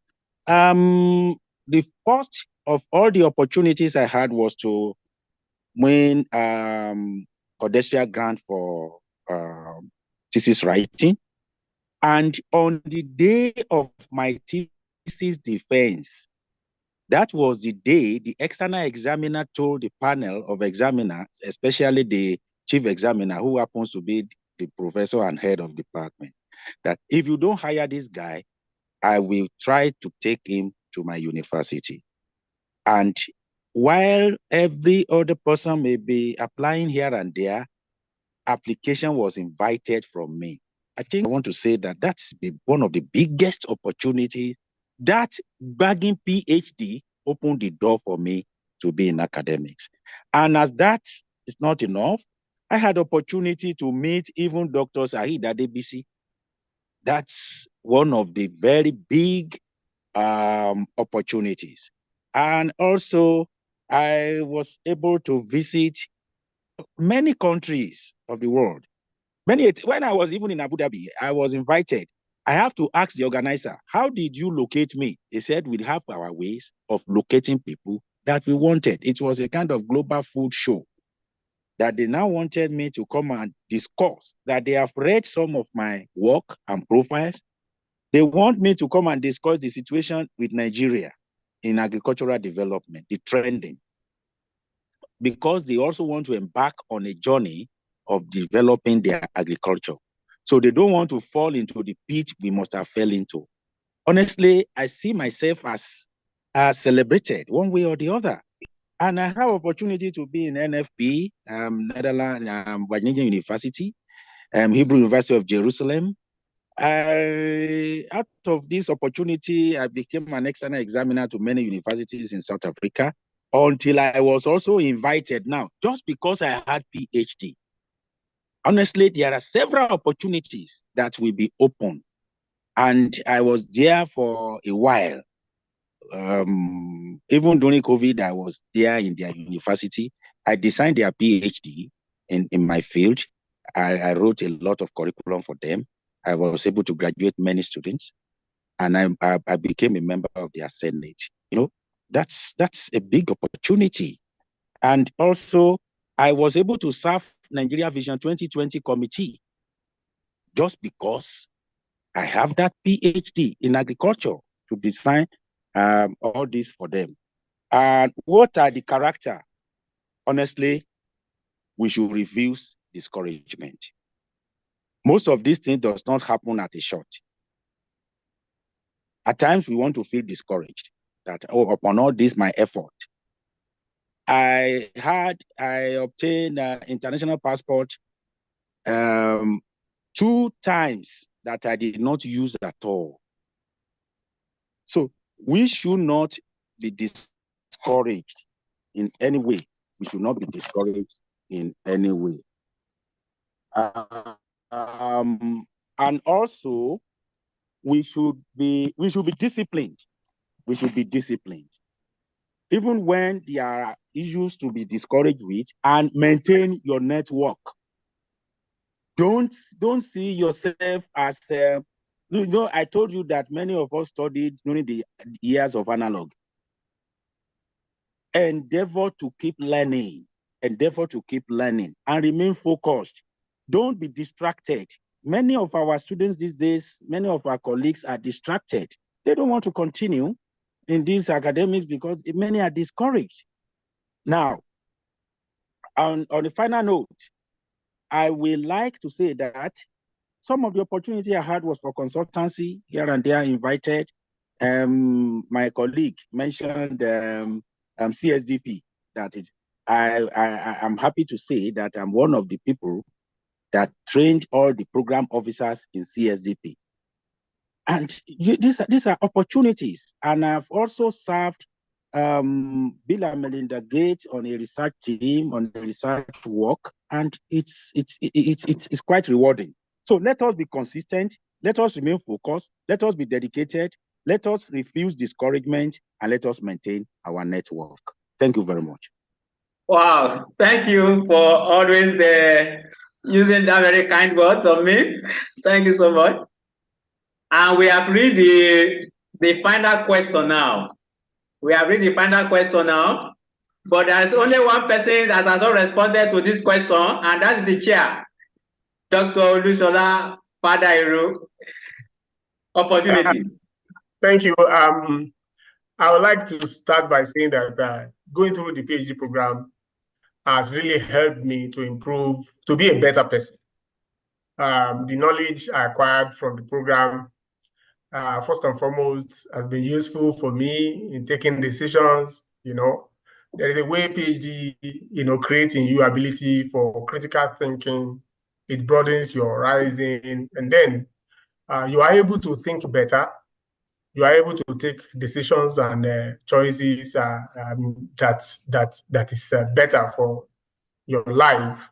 And so in that way, it has helped me. Also, the experience I went through has helped me to be a better person in managing students. I've had the opportunity of being a PG student coordinator, postgraduate program coordinator, undergraduate program coordinator, and then to manage students better. And so many of my colleagues wonder why students always like to come to me. They always want to discuss with me because I went through both positive and negative experiences when I was going through my PhD. And then the negative one has helped me also that, okay, I will not allow this. I will not allow any student to go through this kind of frustration I went through. And so when I see students who are possibly going through that kind of situation, I'm able to better empathize with them and then help them to come out of their struggles. In terms of opportunities also, I would say that I started to even benefit from opportunities right from the time I was on the program. First and foremost, I was part of those who benefited from the University of Postgraduate Teaching and Research Scholarship. It was because I was registered on a PhD program. That time, it was only meant for anyone who had enrolled on a PhD and had certain, CGPA by the time for their master's. So I was eligible for that. And that positioned me, rightly to be able to come into the department when the department was in need of staff. Of course, they had to consider those of us who are already working in departments as teaching and research assistants, though we are being paid stipends, by the PG college that time. but we were already being mentored in the system, so we stood better chances of being integrated into the system. Although we went through all the normal procedures of recruitment, but I think that experience made us to be better placed than other competitors. In terms of visibility, yeah, one of my friends that we did undergraduate program together, and after the undergraduate program, of course, we did masters together. After the masters program, he went to the banking sector, and several years after we met, we were discussing at one time. He was the first person that actually called my attention to it. He said, he said, where I am. I'm doing a job that a school start holder can do. He said, it's not challenging. My job is not challenging. Because we were comparing, I said, you are richer than me. You have a lot of money. You have cars. You have this and that. He said, no. He said, but you said you are impacting life. He said, because if you go online and Google your name, something comes out. He said, if you Google my name, nothing comes out. In fact, he was the first person that actually, called my attention to that fact. So really, in terms of visibility, and I must tell you that person, after some years, he resigned from the banking job. He went back to university to bag a Ph.D. Because he was so challenged. He felt that, look, you are contributing better to life, and so on and so forth. In terms of opportunities, I've had a number of opportunities. I wouldn't want to just waste our time by telling you of all those ones. In terms of scholarship, fellowship, grants, and opportunities to visit a few countries within Africa and outside of Africa, that I know that the PhD program has played pivotal role in giving me such a placement. Characters. Somebody said PhD means P means perseverance, H means hard work, and then D means determination or discipline. I think these four characters are very important. We need to, students need to persevere, great heights doesn't come by wishful thinking. I just wish I am this. No, it is not by wishful thinking.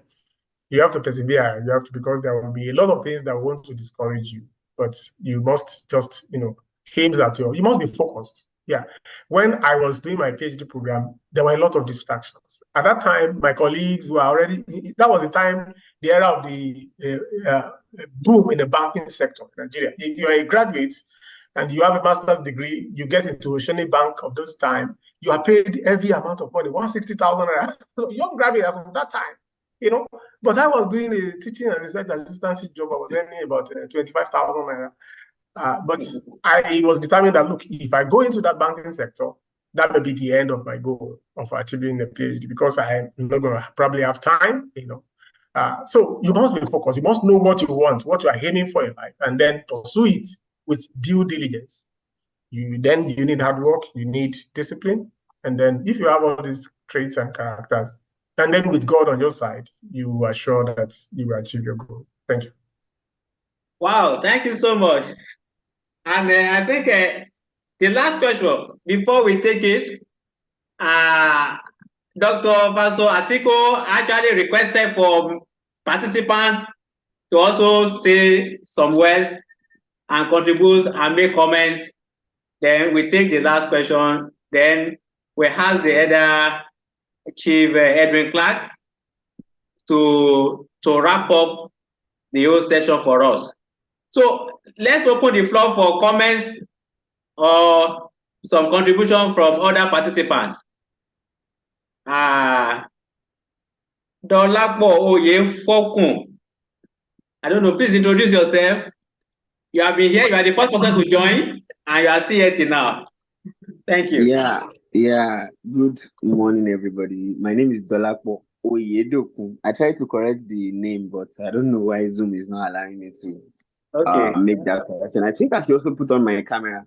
I would like to acknowledge I'm actually the youngest person on this forum today, and I got the link to join this meeting from my Professor Oluyemi Fayomi. I'm sure she's not aware that I'm here today. I was opportune to, get mentored by her at Lee City University, and maybe I should also use this opportunity to inform her that I got a fully funded PhD in the United States. So it's actually 5:41 a.m. Wow. Yeah, I joined since 3 a.m. I was walking along the line. So she taught me in, at Lee City University, and I was able to publish my first article through mentorship. So I really don't have much things to say. I just started my PhD and I just completed my first semester.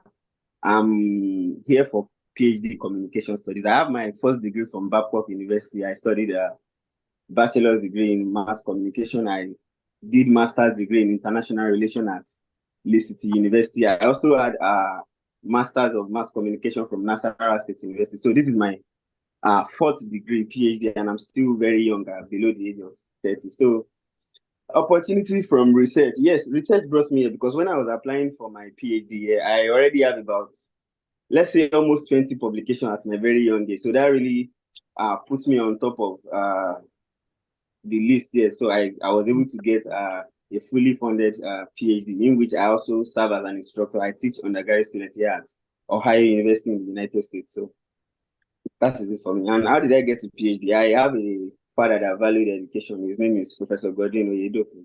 So he's my mentor. He has been the one pushing me to break barriers. Here I am today. Wow.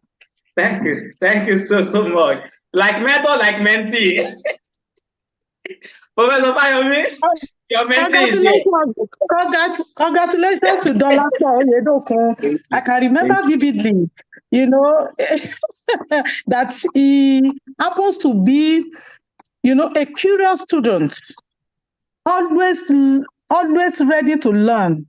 And his first publication, he actually gave it to me. I gave him the topic as an assignment, as a term paper. Wow. And I graded it and I said, this is publishable. Wow. Yes. Wow. So it was a practical class of foreign policies of new states in international politics. New states in world politics and foreign politics of Francophone African states. Yes, I taught him those two courses. Yes, new states in world politics. Yes. And so I'm so proud of him anyway. Thank you so much. Congratulations. I'm happy. This is wonderful. This is wonderful. This is wonderful. I'm happy. I'm so happy. Taufik Wahid, let's hear your comments, your contribution. Yes, good day, everyone. Yeah, good day. I'm White Taufik from Osun State University, an undergraduate student. Actually a student of Dr. Said from this campus. Yes, the session has been educative, and I'm so happy to be here. Honestly, I'm so happy, and one of my beliefs is that hearing the story or the journey of the people that has passed through the journey that once is in gives someone a better understanding of what to do and what to how to navigate through the journey. And the session has been truly educative, and I'm happy to be here, sir. Thank you, sir. Wonderful. And if I may say, he's one of the 1,000 students I am taking in 200 level now. And if he has been exposed to this kind of discussion, I can imagine he is the future Dolapo Oyedoku of Professor Fayomi. Thank you for joining. Thank you, sir. Yes, Samuel Maboru, your comment, your contribution, briefly, so that we can close on time. A student of an undergraduate student of Union. I truly enjoyed the session. I feel that with all what everyone has said, it's just to be determined, be disciplined, focused, and have a set goal. We should not be we should be thinking, we should be wishing, we should take action. Thank you so much for the opportunity. It's really nice, sir. Thank you, sir. Thank you. I think it's a colleague of Taufik. Yes, Khadija Aworide, your comments briefly. Good everyone. My name is Khadija Bolaji Awonide, and I am currently a master's student in the University of Ibadan. I got the link through Dr. Olushola Fadairo's LinkedIn profile, and it has really been an educating one. As a student that is aspiring to also have my PhD, immediately after my master's, I have been looking to hearing from people that have passed through that journey to learn from them what worked and what did not, and how they were able to overcome their challenges. Thank you very much for this session. It is really a very fulfilling one. Thank you. Thank you so much. Yes, Mrs. Sarah Uyanzi. Brief comment. Thank you. Good day, everyone. My name is Sarah Nyanzi from Uganda, Islamic University in Uganda. Professor Fayomi is my mentor. Wow. I'm grateful to have been part of this discussion. Though I'm out in the field on work, but I've managed to sit somewhere on the road and listen to the educated. The session has been really good, educative. I've picked a lot, have learned. Thank you. We shall not give up. We shall try our best also to gain more knowledge. The words professor always tells me, not to let anything unearthed, to keep on experimenting, researching, acquiring new knowledge. I'm thankful that I've been part of this today. Thank you. Wow, wonderful. Yes, the last person on those that are available now, Opeyemi Ade. Am I the same person? Or HP? Opeyemi Ade or HP? Who is using HP? So what is displaying HP? Well, let's move to the last question, and that is just a wrap up of everything we have been saying. Just an advice for millions of people that will be watching this recorded video later. Not even now, not even next year, not even in 2 years' time, but in many years that it will be repeated and people will learn from it. What will be your word of advice for people, not that people that are interested in PhD or higher degrees, for people that really want to make impact in the world, for people that are really serious to contribute to the global society, for people that will be taking the leadership of this world in the next generation, that they needed to be motivated to be somebody briefed, equipped, and also bred with the knowledge of the scholars, not a moron, not an ignorance, not an imbecile, that will be leading without any information. What is your word of advice for them? Yes, Dr. Faste Atiko, let me start from you. Sure. For me, we are living in a world that provides unprecedented possibilities, and all those possibilities come in meeting a lot of people and collaborating and starting to build who you feel could be your friend. There is no shortage of resources or possibilities. Be happy, create a life that is fulfilling for you, and things essentially will unfold in a way that would be unprecedented, cannot be designed, but will be for the good and will make you feel very alive. Thank you very much. Thank you so much. Dr. Olushola Fadairo, what's your word of advice? I will say that if you are a good student, many people will want you, and that can also create a problem for you. Supervisors, many of them will be interested in you to supervise you. Many of them will also be interested in giving you responsibilities and tasks. And then that can create problem for you in terms of time management. And then, so you must be skilled in the ability to manage the politics. I had that challenge and that problem when I was a student. many responsibilities coming from all quarters, and you don't want to offend other lecturers because they will think that, oh, when it is only your supervisor you want to work for, you want to serve, you want to assist. Sometimes 2 or 3 supervisors are interested in you, and when supervisors have such conflicts, the student can be the one who bear the brunt. I'm speaking, things that are deep. So students themselves need to be very, they need to know what they want. They need to be firm, and they need ability to be able to, multitask, and then, manage politics in the university system.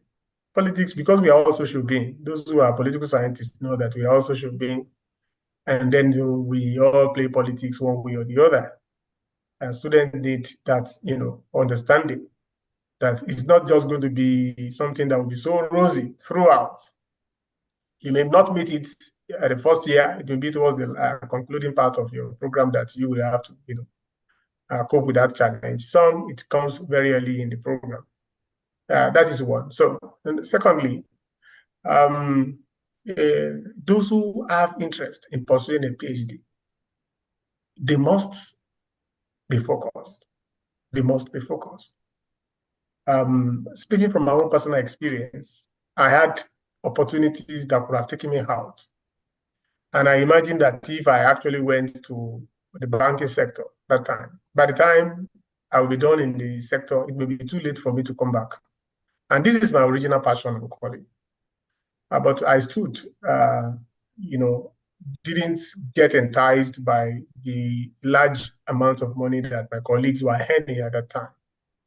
Incidentally, some of them, when they left the banking sector, they came back to the academic. I imagine if I had gone there because they were going there, maybe they would be forced to be in the system before me. I may not even have the opportunity to return. So stick to your own goal. Don't work with someone else's agenda. And yeah. So I think I would like to stop there.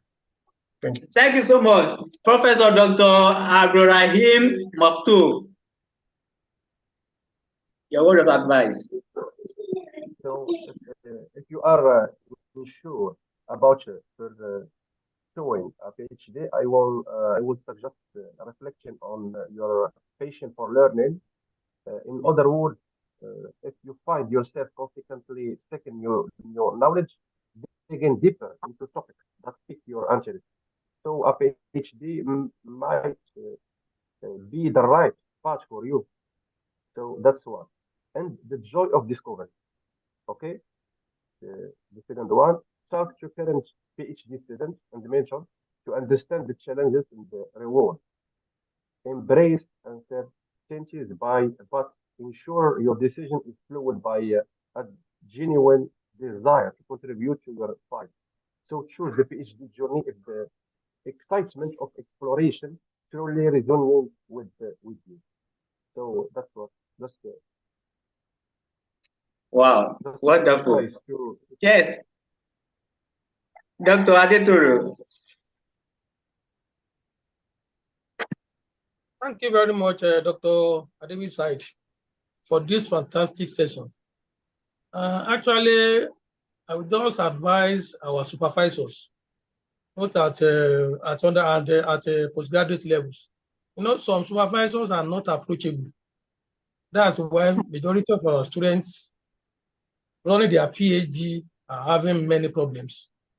So some supervisors, they don't have a mentorship quality. No, to be a supervisor doesn't mean that such a supervisor has a mentorship quality. Yeah. So many of them do not have time to guide these students, so that majority of the students on PhD program, we waste many of their time because of lack of mentorship, proper mentorship from their supervisors, because inability to approach their supervisors. I encountered many of these things along the line, not my own supervisor, but my colleagues. And I gained a lot from them.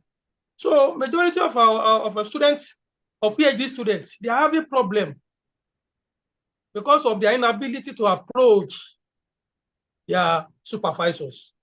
So, and because of the lack of good mentorship from their supervisors. That's one. Two, financial problem.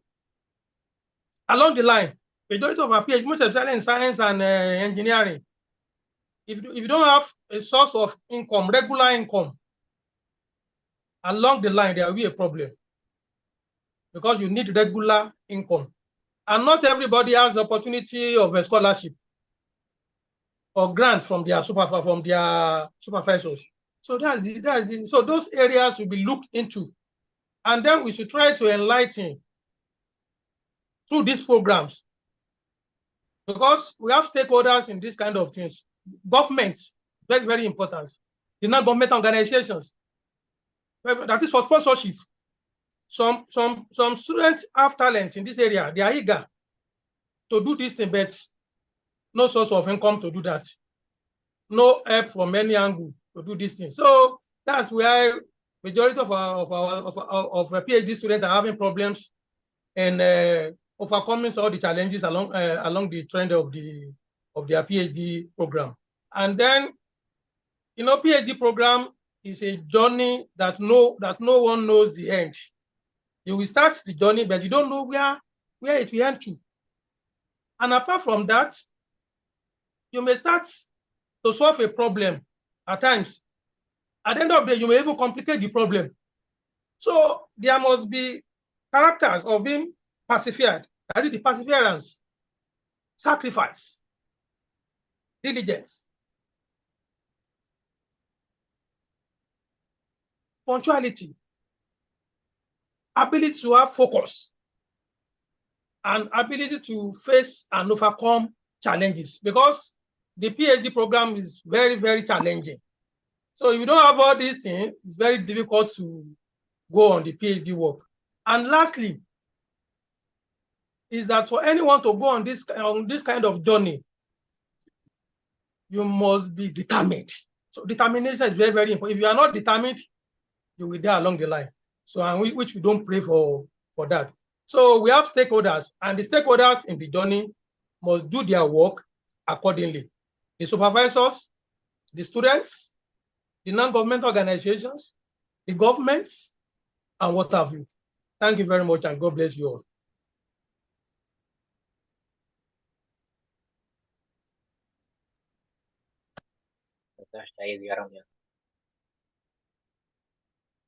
Thank you.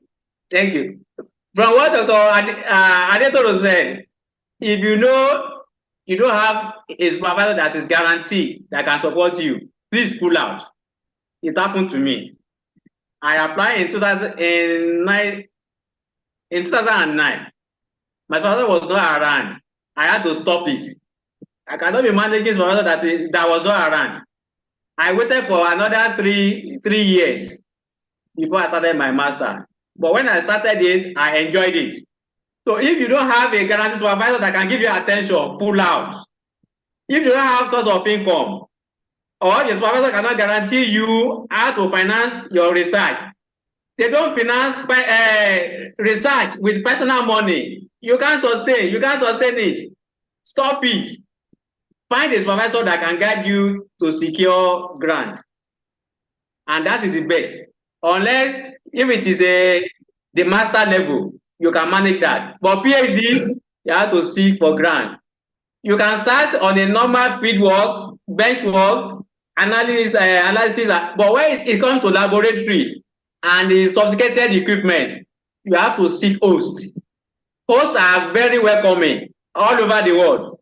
So you have to know how to route your way to get it right. So moving to Dr. Sahir Bano, your advice.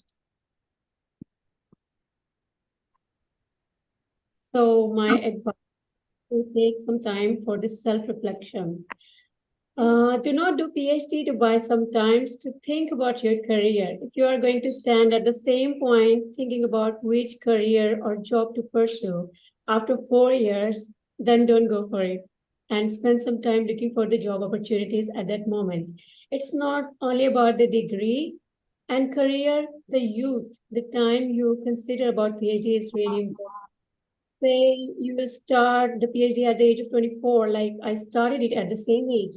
That when you are at the peak of your energy and youth. So you can do everything. So use that time, that precious time, very wisely. And if you would like to start the PhD, then consider the passion, the subjects you are interested in.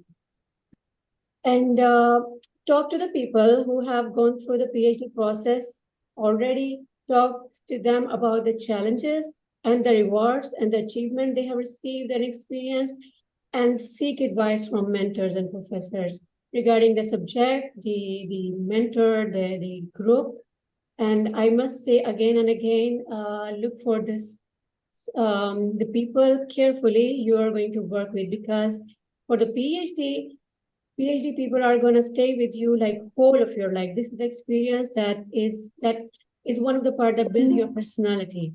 So I also would like to agree with Dr. Fadeiro that keep away from every kind of politics, either in the university, lab, in your career. Politics is the silent killer, so stay away from the politics.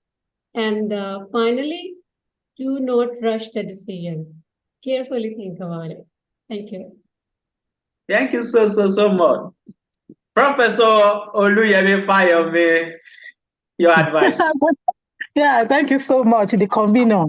Yes, my advice to those who are considering pursuing PhD, but not sure whether it is the right path, is that they should learn to study, but read widely.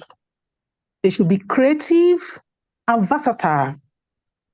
They should also be dedicated to the research, and they should manage their time effectively. Thank you.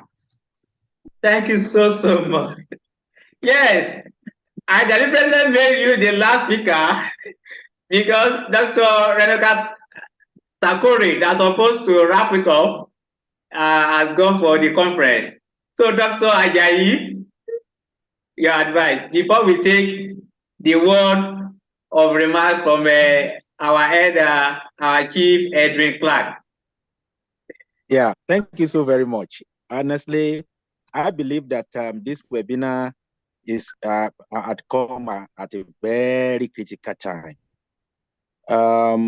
More so that the convener is experiencing what I can tag quote and unquote developing nation academics are going through.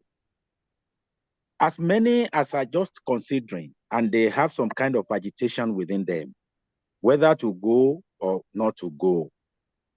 The first thing that we want to advise them is let whatever you want to do be justified.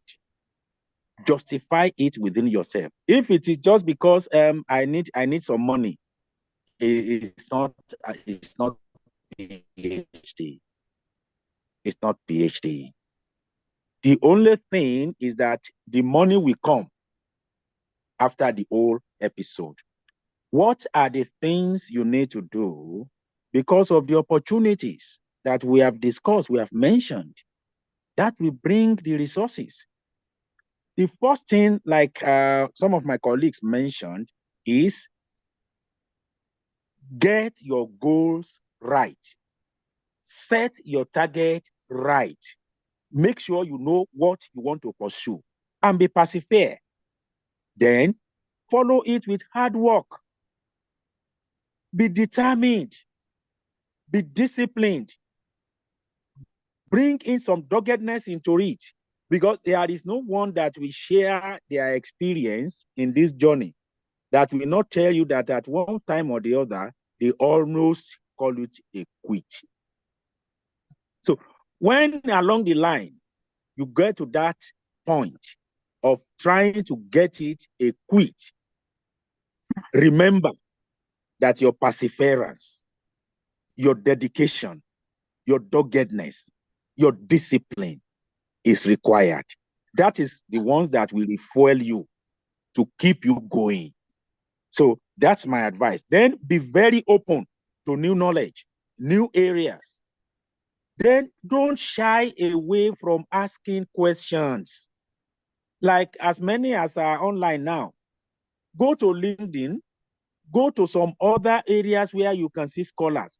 Some will be just receptive, others may not be. Some will be receptive, like our chairman was sharing his experience. He just wrote that scholar, and that scholar was receptive. I have also received such mails from somebody in Pakistan who's saying that I read your work, I want you to guide me, and so forth. We are bound to be receptive, but that is not to say that you will not meet with some others that will not be that receptive. Learn the principle, the process, and take time to learn the philosophy behind your field of study, because that is why it is PhD for everybody. That is why the philosophy, Doctor of Philosophy, the philosophy comes in handy in that degree. So you have to know the philosophy. That is the theory, all the classical theories in the field of study. Don't just come in from just anywhere. Make up your mind that you are going to give it all it's going to take to have that degree. I wish everybody a very good luck. And I want to appreciate again Dr. Sahil for this opportunity. We have been together for a while. Thank you so much. Thank you. I'm really proud. Thank you so much. Thank you so much. So, and Chief Edwin Clark, sir, give us the closing remarks, sir.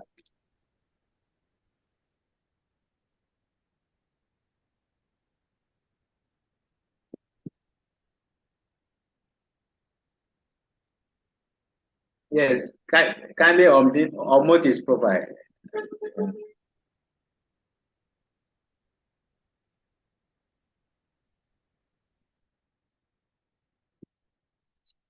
Please unmute him. Please help us unmute him. Yeah, thank you. Hello? Hello? Hello, sir. Are you hearing me? We can hear you now. Okay, as I said, I'm over 96 years old, and it's a privilege, therefore, to have been invited to listen to your discussions. Number one, I listened very carefully, and I'm pleased with the discussion you have had. Your motivation, your challenges, and the benefit you derive from having a PhD, and your advice to those who are studying PhD. I think they will learn a lot from your discussion, and I wish you to have more of this discussion. Let me say this. I've been associated with the award of scholarship to PhD students when I was Commissioner for Education in the then Midwest. I knew their challenges, some of which you have discussed, particularly the challenges they had from their supervisors who demand for various fields. So I want to say that the young ones and the older ones who are pursuing PhD should have learned a lot from the discussion today. Therefore, I wish to thank you again for this wonderful discussion, and may God bless you all. Thank you. Thank you so much, sir. We are blessed to have you. And let us give ourselves and our dear elder statesman a round of applause for a wonderful outing that we had today.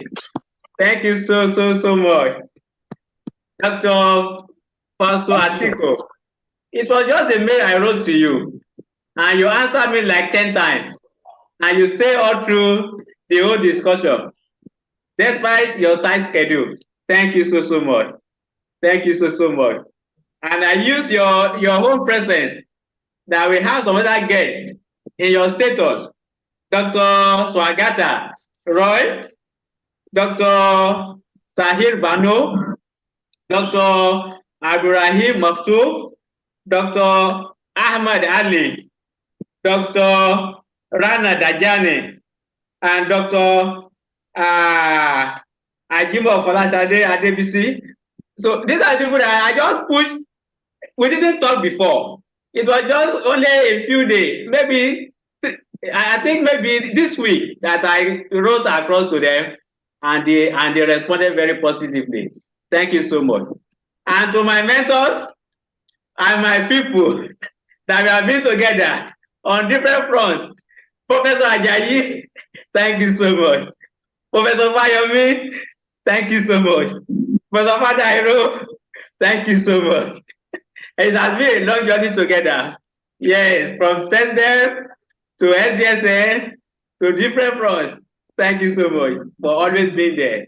And to my dear Egbon and senior colleague in my university, Dr. Adetoro, you saw the link and you joined.